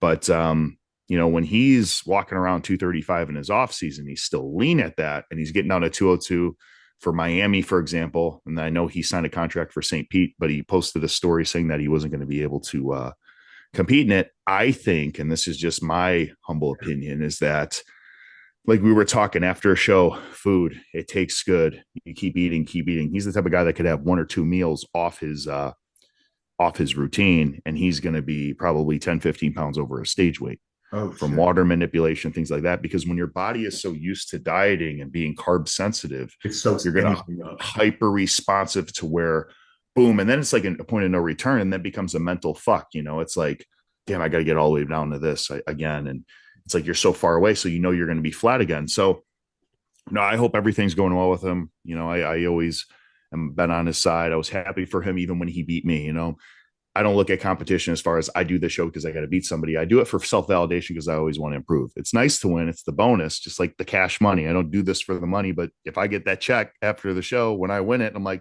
okay, cool. It's a bonus, right? Same thing with him. I want him to be able to take something away from this podcast. I don't like covering the drama. I don't like covering, all the bullshit. I think that doing this for the educational purposes and highlighting the guys that really, really take this serious and make it their passion, and they strive for, being better, highlighting their hard work, I think goes a long way with some of these guys. So, he's somebody that came to mind when we were talking about all this stuff. And like I said, peak kills. That's something that I noticed this weekend, especially when Chris was just talking about Tariq. Like, if he could say, listen, dude, you go into a show, you're going to win it. It's small, minute things that you could alter that literally takes you from, being, a fourth place guy all the way to winning an overall, to where in my mind, it was no contest with him. He pretty much smoked that lineup, so just got to focus on what you got to do. And don't just train the things that you want to train personally, train the things that the judges are critiquing. For me, I always love training legs, but if I keep training legs, I'm not going to make this fucking weight cap. So I got to cut out the legs and just be like, hey, listen, I got to do what I got to do in order to fit the criteria. And some of these other guys got to do the same thing. And once you make those minute changes, you're going to be rewarded, most likely. Yeah. I just, with everything you're saying, man, it just kind of sum it up. I think a lot of this shit is more mental than it is physical. And it's wild. All mental. There's no talent in bodybuilding. This is all mental, bro. It's wild to see how many people don't reach their fullest potential because of inflicting wounds. And I see it start from the amateur level. We have all seen and know people who have the most potential in the world, but continuously shoots themselves in the foot. And then you fast forward to the pro level, you have people consistently putting doubt in their own minds, and it's just, it's wild, So I know it sucks. It sucks to see it. Sometimes there's two types of people. They got the people that think they're better than they are, and then the people that think that they're not good enough. When you don't think good enough, you might not apply yourself like everybody else. Yeah. When they have it. There's a lot of guys out there that Deke Walker, for example, another guy that he should be an Olympian. Yep. He should be. By strategizing the shows that he picks, he wants to always do big shows. And hey, more power to you. But same thing with Brandon. You want to do big shows. There's a lot of shows that were wide open. Like no disrespect to Dallas, but Optimum Classic was wide open this year. There was a lot of guys that could have, they didn't, but they could have went into that. And I think, they kind of missed that opportunity, so you got to strategize. I agree. I couldn't agree more. I think who talked about it on one of the episodes where they use strategy. I think it was Ryan actually, where he talked about Daniel Ammons talked about strategy. So he said, for the people that didn't see it, go check out the podcast. He talked about how, you do these big shows. Everybody wants to do big shows. How about you qualify first at maybe a smaller show, then you do a big show and kind of see where you stack up, because ultimately you're going to go to the big O where you're stacking up to these guys anyways. Yeah. But by the time a lot of guys get to the Olympia, they've already ran the gauntlet and their body's withered away. So they're bringing like a 50% version of themselves to the Olympia. And the whole point was to go to the Olympia in the first place. Yep. So that's the thing that's kind of weird. You know what I mean? Like it's like kind of like going to the Super Bowl. Like you play your best plays all year round. You train hard as fuck. But then when you finally get to the Super Bowl, it's like, you know what? We all used up our best plays. So we just start slacking and you kind of bring a half-ass package. Yeah. So that's kind of how I view it. Aaron, what deal are you closing right now? 6-figure. Right. So egg making. Nah, he's trying to sell that table set still. Nah, I think he's dude, I kept seeing it. I'm like, this motherfucker is like, it's like $700 best offer. And I'm like, and I seen it again. I was actually like, I like that table set. Like, let me see here real quick. It's still in the garage. It's still in the garage sitting. No. Just nobody say you would sign it, bro. Be like, hey, listen, $500, I'll sign it. All right. The Erin Banks table, bro. Drew, I know you don't like talking about the drama. We're not going to bring it up, but I want to ask you, who do you currently have in your top 3 at the Olympia? If you had to put your money on it, Ryan, Ali, Banks. Where do you have Brandon falling? 4. Okay. Did you get an opportunity to see what he said about Ali specifically? I just saw the little snippet of him saying he was going to expose them. And I saw Ali saying, "Oh, he's high, he's smoking crack or whatever." Like, I don't look at this. This is still, or he's high or something. This motherfucker's high. He didn't swear, but he said he's high. Like, this to me is like, I know it's stirring the pot and stuff. There's no bad blood. Brandon's not saying anything bad, but in a way, it's hyping up the sport. Like, the drama that I don't want to address is like the shit talking when it has like no, it doesn't go anywhere. It's just dumbass shit. It's like arguing 2 + 2 doesn't equal 4. Fight me. You know what I'm saying? It's like that. This is actually interesting for me. So this is how I look at it. Ali beat one of Banks's arguable best packages ever at the Arnold, and Banks's final Arnold look was my all-time favorite and most impressive version of him that I've ever seen. And Ali still got that on Banks. Banks has beat one of the best Brandons we've ever seen. When we go like apples and oranges and all this shit and all like, why do I have a reason as to why I think the way that I do. And I always kind of back it up with reasoning so other people can maybe see it from my perspective, because, I'm not dick riding here. I see it for what it is. I don't see how Brandon is going to expose Ali, because they both have really, really good fronts in the league, but I still have Ali having a better back. But Banks has the best back of all of them, and Ali still beat Banks. You know what I'm saying? So it's always like whatever way you push it, it's like a Rubik's Cube. It has like there's a reaction from the original action. Like there's always somebody that is getting in somewhere. Exactly. I see exactly what you're talking about. It's like a triangle of like, okay, this guy has this guy has this. So it's like, but what if Ryan Terry is off? But he was off last year and beat a really good Ali. That's why I kind of look at this. As of right now, I have Ryan 1, Banks 2, Ali 3. Yeah. That's what I have placing wise. Ryan, I know he took a break. He's clearing his mind. Another reason why I'm also clearing my mind. Now I look at these top guys and I look at what they do and I'm like, you know what? There might be something to what these guys do. Banks is traveling all the time. Ali's traveling all the time. Ryan's traveling all the time. There's your top 3 in the world. Maybe I should travel all the time. You know what I'm saying? No, but all jokes aside, I'm like, you know what? These guys are onto something by giving their body a break. And, everybody's beating everybody. You know what I'm saying? Besides Ali, Ali has never beaten Ryan. But, Ryan is beating Banks, Banks is beating Ryan. You know what I'm saying? So it's hard to say, but that's where I have it right now. Obviously as it gets closer, we're going to see these updates. But just like anything else, you could see crazy updates and guys can miss their I peaks or don't they give a could be shit about better. So updates anymore, bro. I don't give a shit about I updates. don't get impressed as much anymore because a lot of these top guys, you know what to expect. Yeah. I always like watching Erin's updates because for me, my weakest part is my back and it's a work in progress. So when I see his back updates, I'm just like, it motivates me. It doesn't make me discouraged. I'm like, damn, bro, like I need that, So same thing with Ryan. He gets a lot of different content as well when he's like in the back room at his gym. He has really thin, like good quality skin. So when he gets like the HD videos and you see all that, like I'm just like, yeah, he's on. You can tell when he's on.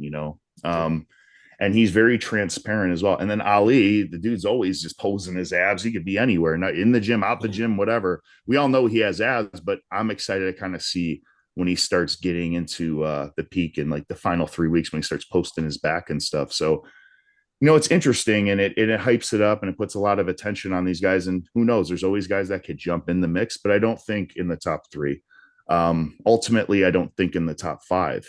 So we'll see. The top 10, it's hard we always say who would move out and who would move in. Nothing is ever locked completely, but there's a lot of guys that are very, very consistent. Like E-Man, I'm always going to have him in that 4th or 5th spot until, He proves you wrong. I don't know. Yeah. I just always feel like he's going to be in that mix. Now, Brandon, I have Brandon locked in 4. I truly do. I can see it. I don't see him beating any of the top 3, but I don't see a him world that E-Man can beat Brandon. I don't think so. No.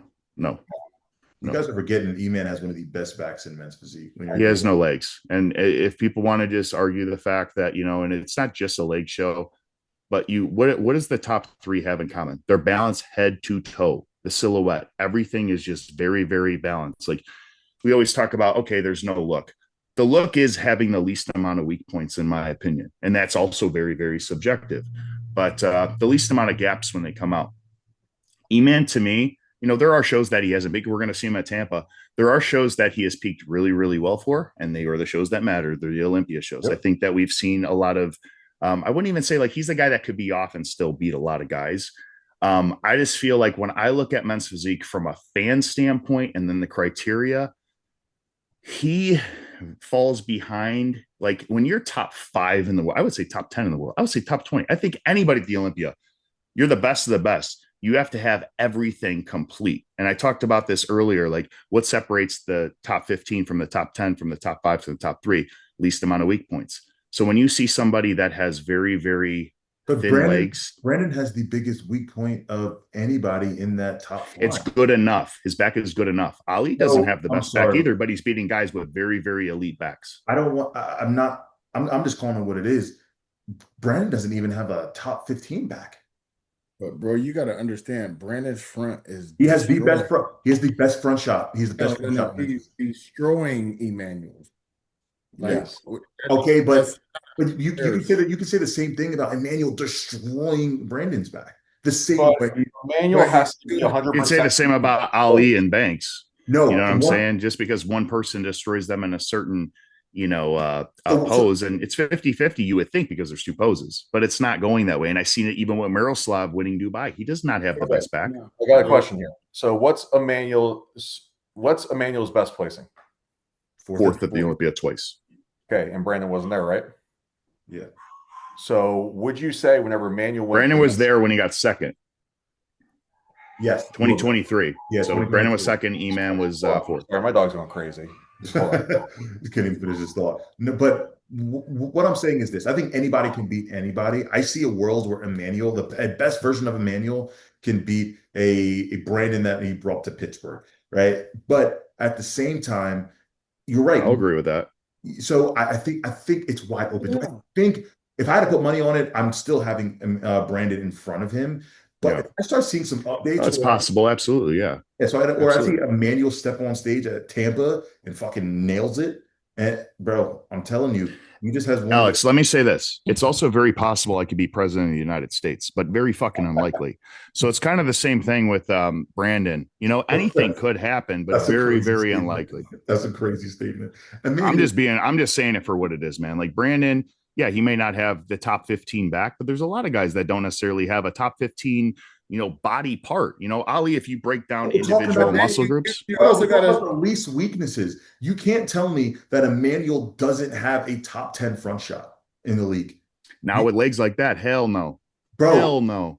He is a complete as far as his placing, he but is here, a and let top me five guy. He is a break top it four down to guy. you like this.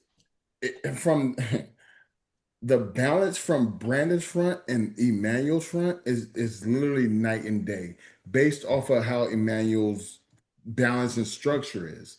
Yes, E-Man looks great. We're not taking that from E-Man. But when we're talking about the criteria, the front, Brandon is destroying his front. Go Just to because Brandon's profile real quick. you're okay.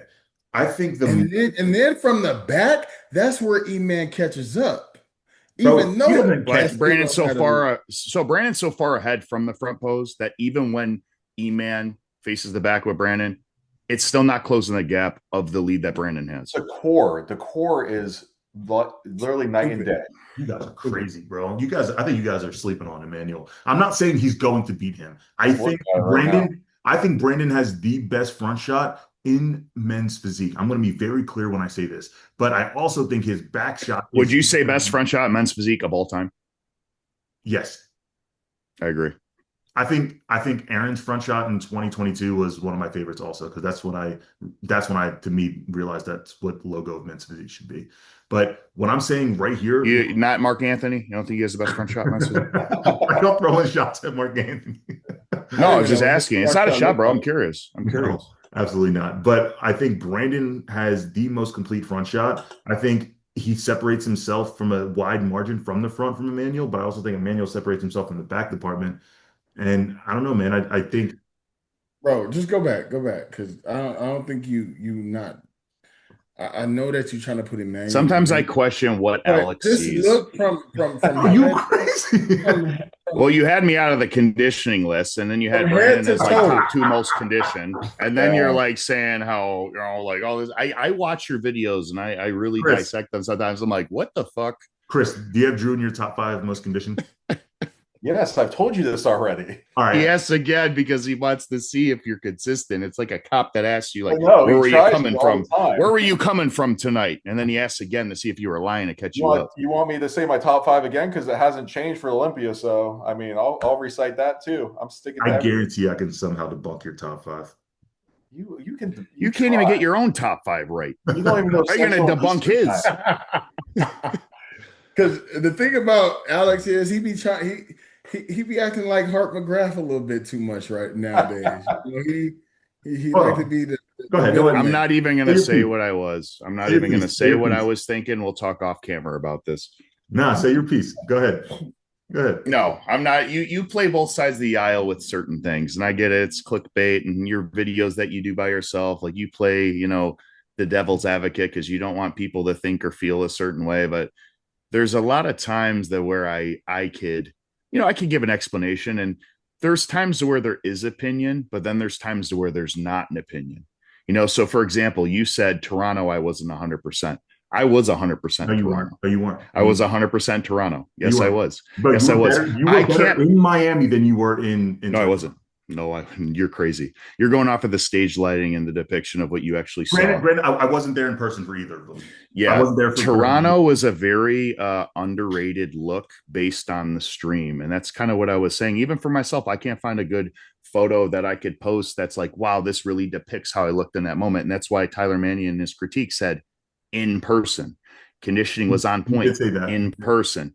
Now, was my conditioning as good as when you say somebody isn't 100%? It's kind of like saying they're off. I wasn't off. I played the fullness card. That's not true. Saying somebody's not 100%. But that's how a lot of people will perceive it, because then people are saying in certain comment sections of videos that, oh yeah, he was had to be off. Yeah. Yeah. Hold So on, hold when on, you're hold on. not So 100%, right? you thought, well, first of all, I know my favorite package of yours, and it wasn't Miami, but you honestly think that that was your 100% best look to date? Yes. That was my best look ever. You really think 100%. that I'll send Miami you pull updates up? when I was backstage. I will show you. You Wait, think that? Miami? Are you talking No, no, what I'm sorry. Miami I'm show? sorry. No, no. You think that that was better than your Olympia look? Yes. I agree. Tyler agrees as well. Okay. Tyler said this this Also, this look is better. Now, there obviously with the lighting, the tan that I had, the board shorts, there was a lot of things that were I was just as conditioned as that. The only difference was the peak when I did my load, I wasn't as crisp. That doesn't mean that I wasn't 100%. I was 100% because the back was up and wait, it wait, wait. matched the front Because and the you back. weren't, hold on, you said you weren't 100%, or you said because you weren't as crisp. That means you're not Yeah. I 100%. was still the most conditioned but guy he in still has Toronto. more Oh, size. hold on. I'm not saying that you're There's a not balance. healed. There's a Hold on. balance of it though. First of all, let's be clear, because sometimes when you're defending one side, other side gets, like you said, people think you're saying something else. You 100% deserve the win. You were probably the most conditioned guy on stage. You were not the most detailed guy on stage. And I think that in itself doesn't make you 100% because you weren't as detailed. Who is more detailed? Oh, Shun had more separation in his core throughout his body in general. But, False. bro, you're No. crazy. Okay. No. Unbiasedly. Do you have any photos on here of you guys in comparison rounds? I do not, but I could look at I could probably get check-ins from both cuts. And so here's You another want thing. Go ahead. With tan, my tan was terrible at this show. I was not glazed at all. I But was, that also plays into not being 100% on that stage. I'm talking about the physical aspect of it. But I'm talking physically, about how you perceive it when you're looking as a viewer to see it. But my whole point was like when I say Alex Toplin plays both sides of the aisle, you're feeding on information that you're getting based on what you see versus not being there in person and then kind of explaining what you think. And then other people are going to watch it. And then because you said it, then they hop on it. And then they're like, next thing it turns into that's Drew's what we conditioning wasn't there. Drew's conditioning was off. Drew was this, Drew was that. He wasn't 100%. This No, was up to no. this time was my 100%. This was my 100%. We could all improve. Even if you said, hey, my 100% was New York Pro when you were second to Chiron, you could still improve from there. You can improve from there. There's certain things that even you could say, I could still be more conditioned than that, but that to this date was still your 100% best look. See, you know what I'm saying? See, that's a preference thing because I don't even think that was my 100% best look. Well, Tyler told me it was my best look. Well, it's okay. So, and I knew it was my best look as far as the front to back. And you even said I closed the gap between the margin of my front being very, very far ahead from my back. It was obviously my front is still the bread and butter pose for me because that's the one that I'm more known for, that is more complete. And I know I could put that in a top 10, fuck it, top 5 in the world. I put my front up with anybody. And that's what Tyler said as well. He goes, his front could stand and hold its own with anybody in the league. Now, the discrepancy between my front and back, I closed the margin. It used to be like this. And then even Erin said when I posted that side by side from Olympia till Toronto, he's like, yeah, man, your back was ass. But he says it now because he knows how much I improved. That's why it's not offensive at all, because I know now seeing it with my own 2 eyes. So what do you guys think? Let me ask Erin and Chris, what you guys thought. I mean, what did you think? Even leading up into the show, you saw my conditioning, you saw my peak, you saw my fullness, you saw me training. Like there's different things I posted, and I could obviously post more things that I took like for check-ins and stuff like that. I think as far as what Alex is thinking about is it's just a preference in a sense, because at the end of the day, I think Toronto was your best look because again, when we approve, we get bigger. We there's all these different variables that's going into it, but then you hit your peak and you nail your peak. Yeah, you may not have been crisp, but overall, the whole complete package that you put on stage at Toronto was your best look Mhm. overall. Yeah, like he may be saying you probably weren't the most detailed, but again, look at the improvements from what he's done in the eyes of what Tyler Mannion just saw. Yeah. Not what we saw on the shitty stream, but Yeah. what the vice president whose word means a fucking lot, which That's is the why, only word that really matters when you you know what I have the mean? guy that's on So the panel that's placing you where, he thinks that you are, especially worldly ranked. I So think I think you're also underestimating. Well, it's exactly what Erin said. I also think people are underestimating your size difference compared to what you were before. I think the Yeah. size of you in relation to the rest of the lineup, that's like I said it last week or 2 weeks ago, whatever it was. I was so impressed whenever I saw you in that lineup and saw the mass that was Yeah, because usually Drew's not that he's not the that big. biggest guy, and he was. And I was like, what is this? Is different. Now, Yeah. I'm going to come out and say, I still think your back is ass. You could still improve it like crazy. But that's me being real. It is. And I think that you have a 15 to 18th place type of back, but your front is a top 5 front. So I think that puts you in the 8 to 10 area that you can move into that. And you can improve even upon that before this Olympia. So I think that was your best look. Is it your 100% of all time it's ever going to be? Yeah. No, you're going to be better. It's this is the name of the game. But that is your best look. It was your biggest look. It was everything put together.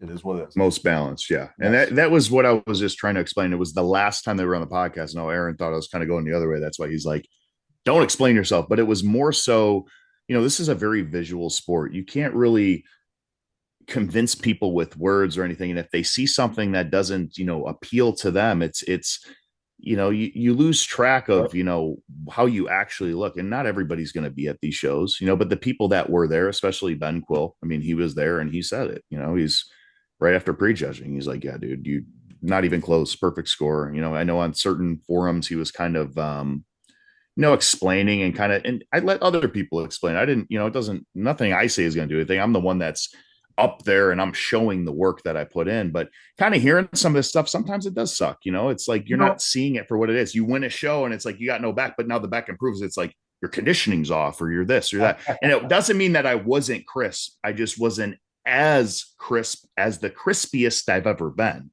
But that's also, that means you're off compared to you.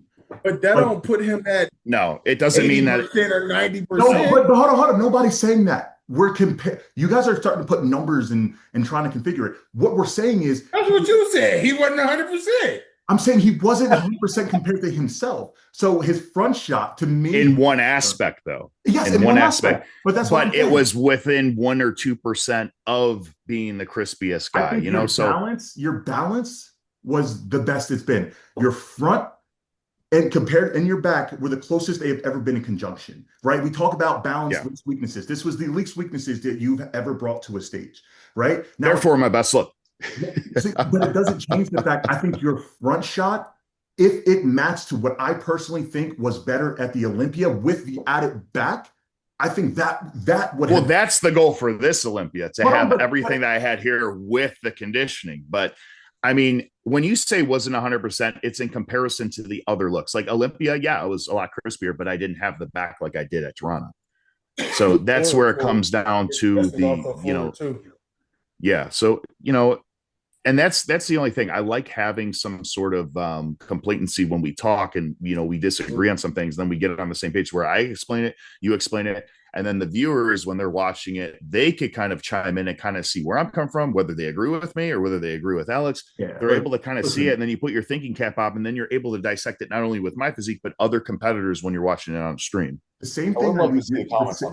The same thing we do on this channel, like you talked about, not everybody has the luxury of being there in person, right? Like we all see the shitty live stream and make our opinions off of the content that's posted, whether it's by the athlete, whether it's by somebody representing the league, or by the actual live stream in itself. And it's just like I do personally on my page, right? When it comes to my page, bro, here we can be a little bit more detailed in our explanation of saying why somebody has or doesn't have something, or it's not in this place versus not. When we're doing the content that I'm producing, it's different. I'm not trying to rip people down. I'm trying to always hype them up. And yeah, maybe that might lean more one way, but at the same time, that's why we have this fucking podcast. Yeah. So sit here and talk more in depth about it. Same thing when I talk about you and your physique. I highlighted this was the best back you've ever had, the balance you've ever had. But at the same time, for me personally, because just like any other person, when they talk about the sport as a personal assessment, I just don't think that was, put it this way, that wasn't my favorite package that I brought to the stage, to me, because I make value. No, I respect that. And I could see that I could see that side of things a little bit clearly when we explain it and talk about it that way. Yeah, but you know what's annoying, bro? And it's not, and I'm not saying you by any means, that there's a lot of people, and I see it a lot in men's physique. These motherfuckers are sensitive as fuck. It's sad. Hold on. It's sad to fucking see it, bro. You know what I'm You talking know about? this. So what I'm saying This is, is not new info. Like when I was joking about the most conditioned list, like it was something that we give each other shit for it. You know what I'm saying? Like I'm not saying I'm the most conditioned. I know my Instagram name is most shredded, and the reason is I'm the most shredded version of myself. And anybody that have seen me in person, I have a different type of grain to me that pictures really don't pick up. And I take pride in that, and it was more so a back and forth where I could give you shit and I could razz you a little bit and you could razz me, and yeah, but it don't is lie. what it is. But at the end of the day, Did you feel some type of way about that? well, I knew you were wrong, but I'm not going to Wait, convince you to change a certain you, way. you see what I mean though? Like this, I'm talking Yeah. about this is all preference stuff because your top five guarantee won't be the same as Aaron's top five. Guarantee it won't be the same as Chris's top five. So just one person being out of that, you can say, oh, that I must. think it'll be more similar than your list. I'm just being honest, bro. You'll have Diogo winning. All I'm Yeah. saying is, I think one thing that I notice in my preferences is a lot of times I favor detail. The look, Yeah. detail to me, you don't have to be as conditioned if you have the right level of detail. That's where it gets complicated because when you talk about this to other people, I get what you're saying, but other people won't understand the difference between conditioning, detail, muscle maturity, and all of this stuff. Like when I think of conditioning, I think of Tyler Smith. To me, hold on. To me, you're right. But you know what he's not? He's also not that, don't get me wrong. He's kind of somebody who plays the line between both, but he's more conditioned than he is detail. Yeah. And you want to know somebody, we just talked about this with Ricardo Sinet. Motherfucker is peeled, but he is not Okay. So detailed. this is also going to be great for the podcast and for the listeners and the athletes, the coaches. Let him cook. Define what the fuck conditioning is. Very easy. Define how you can get conditioning, how you can get detail, how you can get muscle maturity, how you can get density. Explain that to people. From your mama and daddy. They're not gonna. Yeah, a lot of Drew's right. A lot of that is mommy and Very daddy. true. But what I will say is this: the difference between conditioning and detail. Conditioning is how low the actual body fat is. It doesn't mean anything else. How low your body fat is, and now the detail is how much the muscle then pushes back against the skin to then creates divots, separation. That's the main differences, right? So there's somebody. I think Ben's a perfect example of it, right? Ben is more detailed than he is conditioned. He is so fucking detailed, it makes him look more conditioned than other guys. Where Drew is always conditioned, always conditioned. I think his package in the Olympia was more detailed, which I think I favor more because it's something that I don't have. If I was maybe more separated and detailed, I would favor it. But I also know I've gotten the test done. I felt my body. I have been conditioned before, but I step on stage and look soft as a motherfucker. I like when we get this Alex Toplin instead of guys, this guy's great and this guy's great and they're both great, but they're just great. You know what? My favorite color is red and his favorite color is blue. But you know what? Fuck it. Red and blue are both my favorite colors, man. I get what you're saying, bro. I do. But when it comes to that style of content, bro, I just want to more. You put me on for clickbait, so I'm going to put you on now. Bro, I hyped you up. Shut your mouth up. But what I'm saying is, when it comes to that stuff, think about how often and simple it is to rip somebody down in this fucking division and how much it already happens. So, dude, you could have the most perfect physique on planet Earth, and you're going to see guys that literally dissect it over the smallest thing, or it won't even be like bodybuilding related. Then you got guys that are pinpointing personal things, or look, he's bald, or he's ugly, or you know what I'm saying? It doesn't even matter. We're in a sport of just it is preference to a degree, but what isn't a preference is my medal that says first fucking place. Exactly. That's not a preference. That's a fact. And do you know what gave me this realization? When I stepped off stage at Optimum, I got more hate than I got love. And then when you stepped off stage at Toronto, and I saw all the hate that you were getting too. You got to go through it to understand it. And I noticed that at dinner that night at Optimum, I knew you fell off because I knew you're always comparing yourself to your best ever. That's all I care about. And when you don't hit that mark, and this is truly what I believe, correct me if I'm wrong, even if you got second at that show to Brandon Cantelopes, let's say, and you had a look that was closer to your New York or Miami, I would have been happy.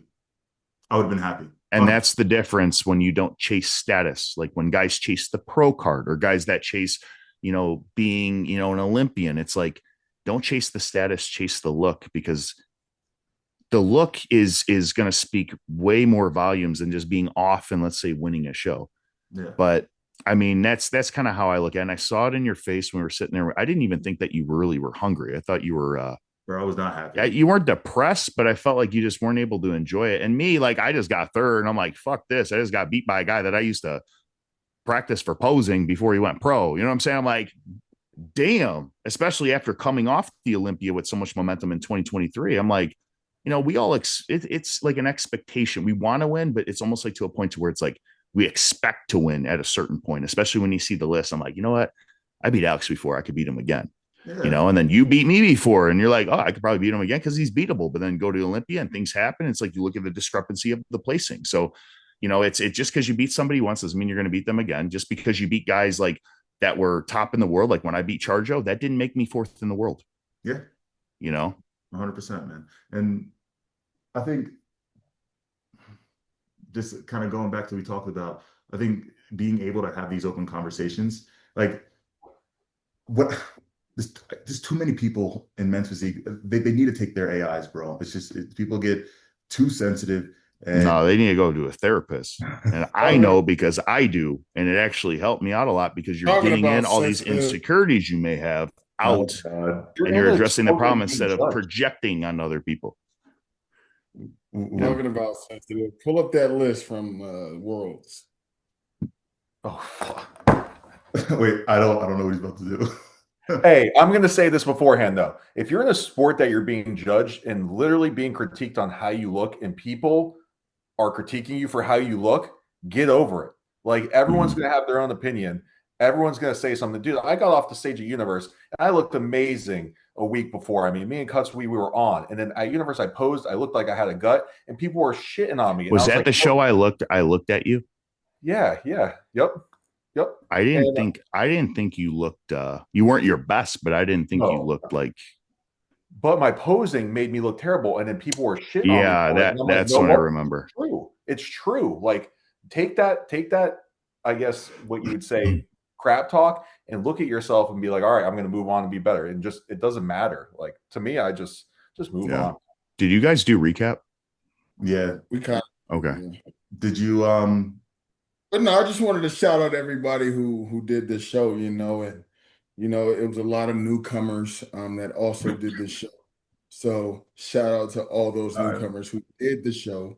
And it's never nothing negative on my side, but when you get to this league and you start to do some of the things that you do as an athlete to bring another athlete down or talk shit to another athlete or try to press another athlete or get in an argument with another athlete, you have to learn to take a real big look in the mirror at yourself, and not do some of the things when we're talking about being a professional. I know I got shit coming into this league as being confident, which is totally fine to do, but to do the disrespectful stuff, which I don't need to name any names, and if he ever watches this, he knows exactly who he is. But you're not a professional in my eyes, and there's some things that this gentleman needs to work on mentally, and I hope he does get the help or whatever the case may be that he needs, because the shit that went on at Worlds and was very, very fucking unacceptable. And I'm just not going to tolerate the bullshit. Yeah. Because now I got approached. Yes, I was already in my ambassador mode. But once you pass that threshold, that other side of Aaron Banks comes out. And we're not talking about the shit talking Aaron Banks. We're talking about the west side of Fresno Aaron Banks. And I don't ever want to get pushed. We all have it in us, professional or not. We all have it in us. What do they say? The dog in you?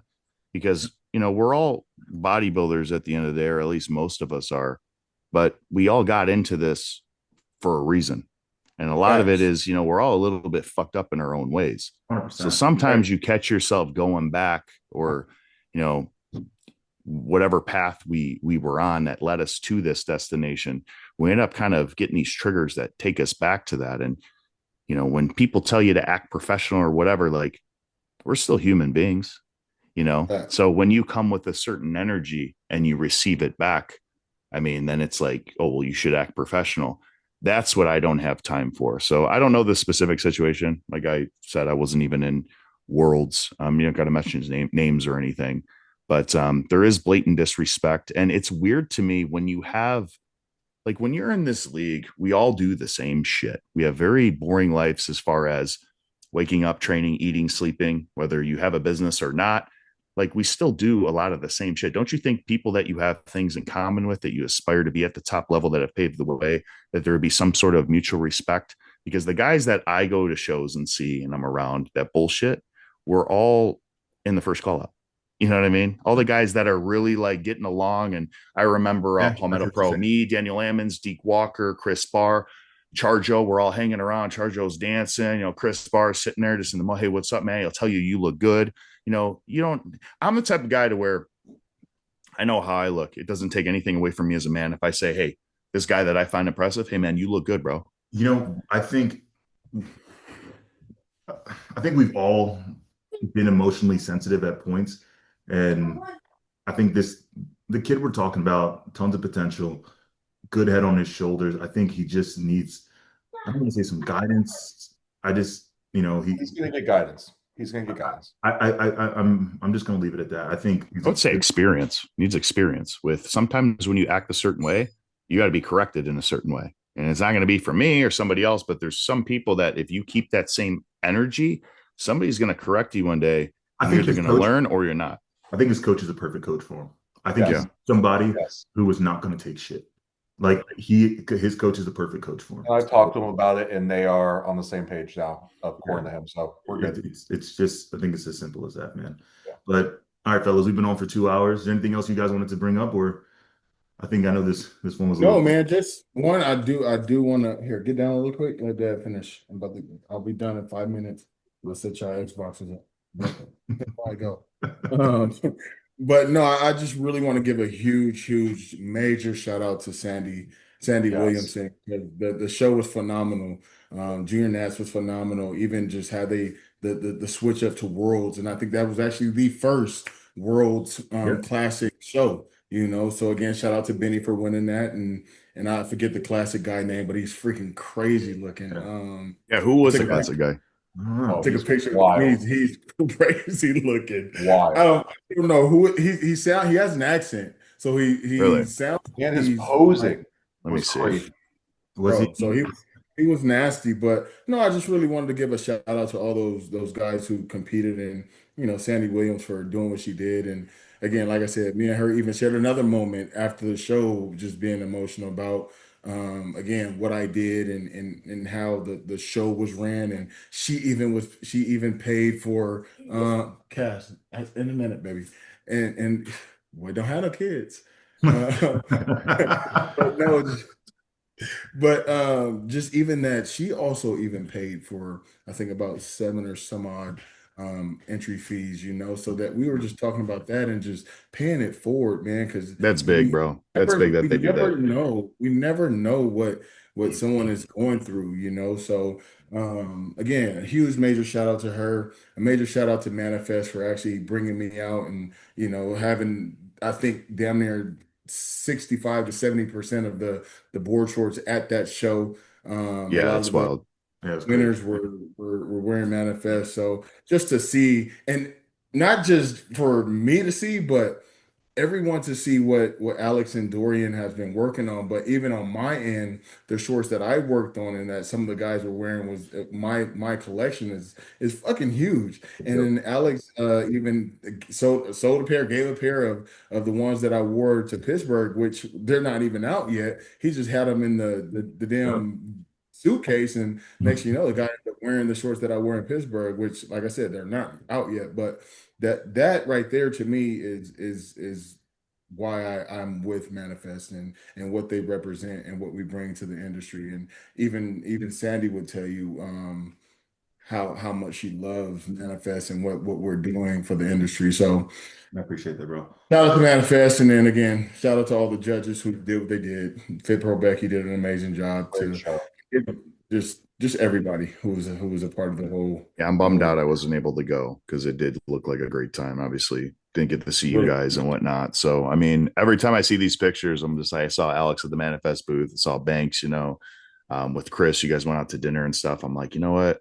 Would have been a great time, but we got to do it. We'll all link up at the Yo because I know Alex said he's coming to the Yo for Banks and me specifically. So, That's Chris, literally I the hope only you're reason coming I'm out as fucking well. going. I That is am literally 100%. it's the only reason I'm fucking going. Yeah, no, I definitely want to, like, the biggest thing I focus this year is spending more time with the people that matter to me, being more present. I'm taking a break from social media. I'm taking a break from a lot of things just to mentally detox. There's nothing specific. It's just, I don't want to see something, be on a vacation when I'm living, breathing, eating, sleeping, bodybuilding. And there's so much drama lately. I feel like Bro, there's always been fuck. drama, but I'm more invested in it now because of the podcast. I don't want to be seeing shit that's going to put me in a mood. I that's the want to thing. relax. That's the thing. Like Fuck mentally that. take yourself out of it. You don't have to worry about. That's what I I'm can saying. see that shit all day, but I've Yeah, learned because Banks usually I'm gonna pop back too. You know I what I mean? know. Or get Yeah, I hit know. or I two see it. about something else. But the thing is, it's like I've just learned to just look at the shit and just laugh. And the Yeah. next thing you know, you dissect it as far as like what's really wrong with these people, Yeah. and it's all going to be a mental thing. And again, it is mental awareness month. Awareness month. So Yeah. for any of those guys who need a therapist, I do work with I work with somebody in Fresno, which we do outsourcing work, and you can call a phone number. I'll have Alex put it on the screen later on, but you know. I just yeah, man. Like one, I think what I want people to take away from this fucking podcast is one, take care of your fucking mental health. I'm telling you right now, your mental will carry you further than your physical ever will in this sport, right? And that's the first thing. Another That's all we one, got.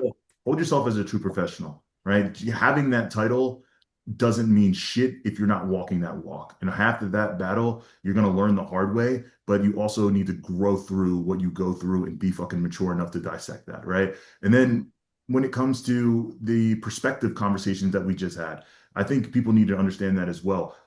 Do not let opinions from people who aren't making the decisions heavily weigh on your emotions because I'm telling you now, everybody is going to have an opinion, and half of those opinions will not be in favor of your physique. That's likely the reality of the situation, no matter how. But I do have something I do want to address there about opinions. The only fact opinion is that Cuts is the best fucking men's physique coach you in the world.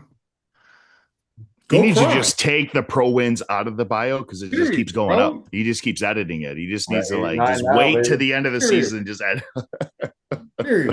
and then fourth, do not wear fucking bedazzled board shorts. Get the fuck out of here. I didn't see That that, too. but Oh Oh, boy, that bro. was Oh. that was I different. saw Banks's bedazzled shoes when he gave awards. I was like, damn, They were they Yeah, were nice, right? sick. They were Popping sick. out. I yeah. like They the were blazer nice. too. They just Yeah. popping out. All right, fellas. Yeah, $1,500 later. Hey, Who should we have on next as a guest? Before we get out of here, I have to know. Like, Anybody. I feel like so I was considering Tyler Smith because he has a very interesting story. mhm. He's been competing for a while. He's been a guy knocking at the door. He's a guy that's very conditioned. He's a guy that I believe he had a kidney transplant. I forgot exactly what it was, but I About that. think that would be very interesting. It's a different story that's one of a kind, and he just qualified for the Olympia, his first Olympia, I believe. So I feel like that would be really cool to highlight for not only him, but for the people that are viewing it.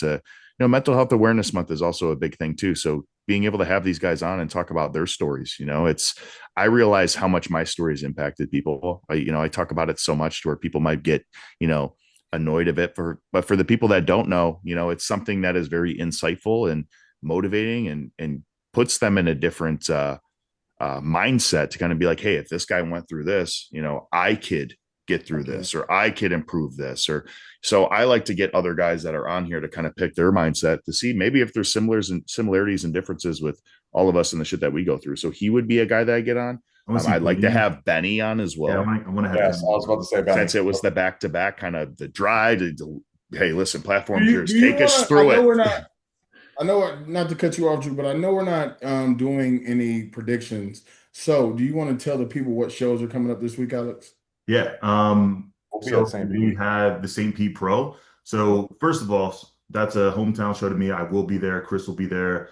They're also taking care of us. So if you're there, you're going to be able to, shoot content, meet us. It's going to be a cool situation. But all I know is this: that St. Pete Pro Show is shaping up to be competitive. And secondly, the venue and the lighting is something that you can't beat it. So that's one thing I want to give a highlight to, and that's on June 28th. So The biggest amateur show too, because it's before. All I know is I might. Who do you think that's doing the show, or who do you know is doing the show? Deke Walker, I'm assuming, for St. Pete, right? I would think Deke Walker. They post whenever people post their contract, their page. But Brandon Cantaloupe signed his, but he made a post on his story that he was out of it, which I was actually excited to see his look. Bro, I don't know. You also got, I don't know if I'm supposed to say this whenever we put this shit out, but is Benny doing it? Is Benny doing it? No, he's not gonna do it. Okay, I thought Benny was gonna do some shit. Mario Stewart, yeah. You have Wilson Peralta. Was that one of your guys? No, but he wore the board shirt. Where's Manifest? Hey, Brandon's doing it. Remember, Alex? Brandon's doing it. He hasn't competed in like 2-3 years. Brandon who? The guy you beat at North Americans. Oh, yeah. Oh, yeah. Alum or crazy midsection dude. We got Wilson, who won my class at University. He's a rookie too. He's a big guy. Big guy. Yeah. I thought he was going to fucking open last offseason. He had to be like every bit of 260. Yep. I love how he got Cho. What's his name? Joe Cho. I think he's in there. I think Shun. I think Shun should jump into a show like this. I think Shun should take time off, to be honest with you. And that's and the only reason is because I think it's playing a mind game on him now, because when you get so close and then you go back and then it's almost like you're chasing, and when you chase, it's almost like your body starts to show that rundown look. I forgot Andre's doing it. Wasn't he just in Tokyo? Yeah, he was eating ice cream. He was eating an ice cream cone and walking around in Tokyo. I'm like, that's one thing about Andre that's crazy to me. The guy, every time I've seen him, he's eating breakfast at a hotel and just kind of, I'm like, that's a guy that just, he snaps into shape quick. He pulls that Charjo effect. Elite genetics, bro. That's that insulin effect. No reason. Shit. All right, fellas. Dude, just like we talked about earlier, Drew, let me ask you, how long do you think podcasts should be, or do you like these podcasts to be? I honestly don't even focus on because I enjoy it, but I don't think there should be, as soon as the conversation starts dying down, we always are eager to keep going. So, I mean, Erin said it. Yeah. If you listen, you listen. If you don't, when you put a time limit on it, it's almost like we rush around and we got to keep topic shuffling, and it just seems like it's rushed. Like we could just be ourselves. Shit, like when we're getting close to shows, we'll start to cap it at like an hour, whatever the case may be. Or I mean, I only been on an hour. That's different. You know what I mean? So that's true. That's different. Yeah, but when we're in off season, we're 16 weeks out from the Obro. We're chilling. Like it ain't nothing's taxing right now. We're mentally good. We're good. Yeah, we would drag ourselves to the computer back then. I know next. Oh man, yeah. It's I'm not looking forward to it. Next week I'm gonna be bedridden from surgery too. So what are you getting done now? I have that hernia. That's finally got scheduled for Monday. So nice. Good. There you go, man. Get it taken care of. Recovery might be a bitch, but you know what? Next Friday, y'all be. I think Saturday, Sunday, y'all be seeing the ocean views. There you go. Drew too, right? I'll send you. I'm going to FaceTime Erin. We're going to both get a selfie on the FaceTime with ocean views, clear water. Awesome, man. I'm happy for you guys.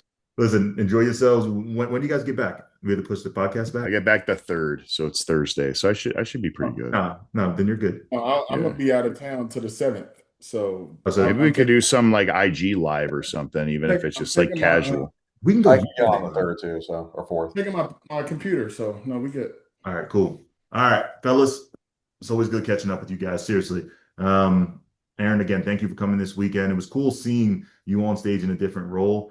It's always good catching up. The way that MC announced you, bro, I was like, it was forever. Never out of the top 3. I know. Worst placing is some people's best. Bro. That was funny. Yeah, but I mean, you were humble about it too. You're just like, okay, thank you. And then the guy kept going. It's like, kept going. Okay. Yeah.